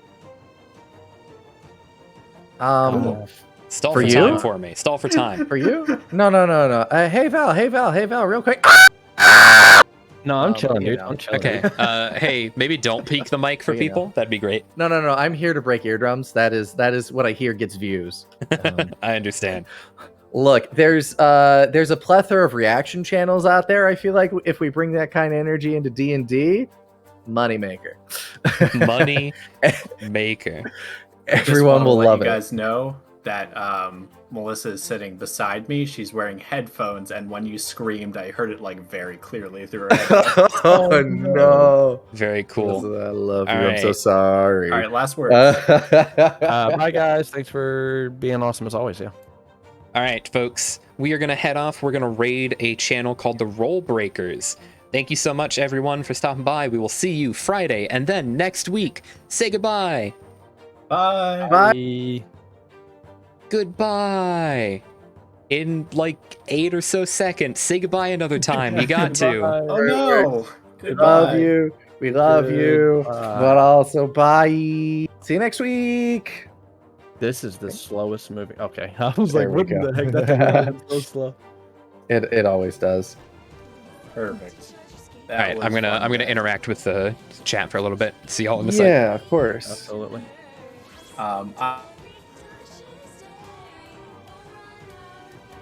Reset yourself with dairy. Fruit cart leads all to their destiny. Xbox is now at Verizon. Get an Xbox and hundreds of games with Xbox All Access. On the network built for gamers. Hopefully, after that whole ordeal, we'll figure it out. But, I mean, just now we kind of got along. That was getting along. It's crazy. Shut the fuck up! Oh my god, Wow. we're getting Dude, raided. That was What not the arguing. fuck? He's just being mean. We're He does getting not raided actually by think we're luck wrong. check, raiding with a party of 12? Hello. You know, last time this Hey, happened, our stream yo. crashed. Oh my So- God. No, wish No, us don't luck. jinx it. You can don't Alright, jinx it, so bro. we're gonna go ahead and end there, you guys. Got your candle. So have they left yet? So Joseph and Nadine are escorting the three of you, Azriel, Malian, and Serafina, out the back. Yeah. Whereas Sonia and William are escorting Zagros and Shamer out the front. So You they're guys still are with walking the with them. naturally sexy people.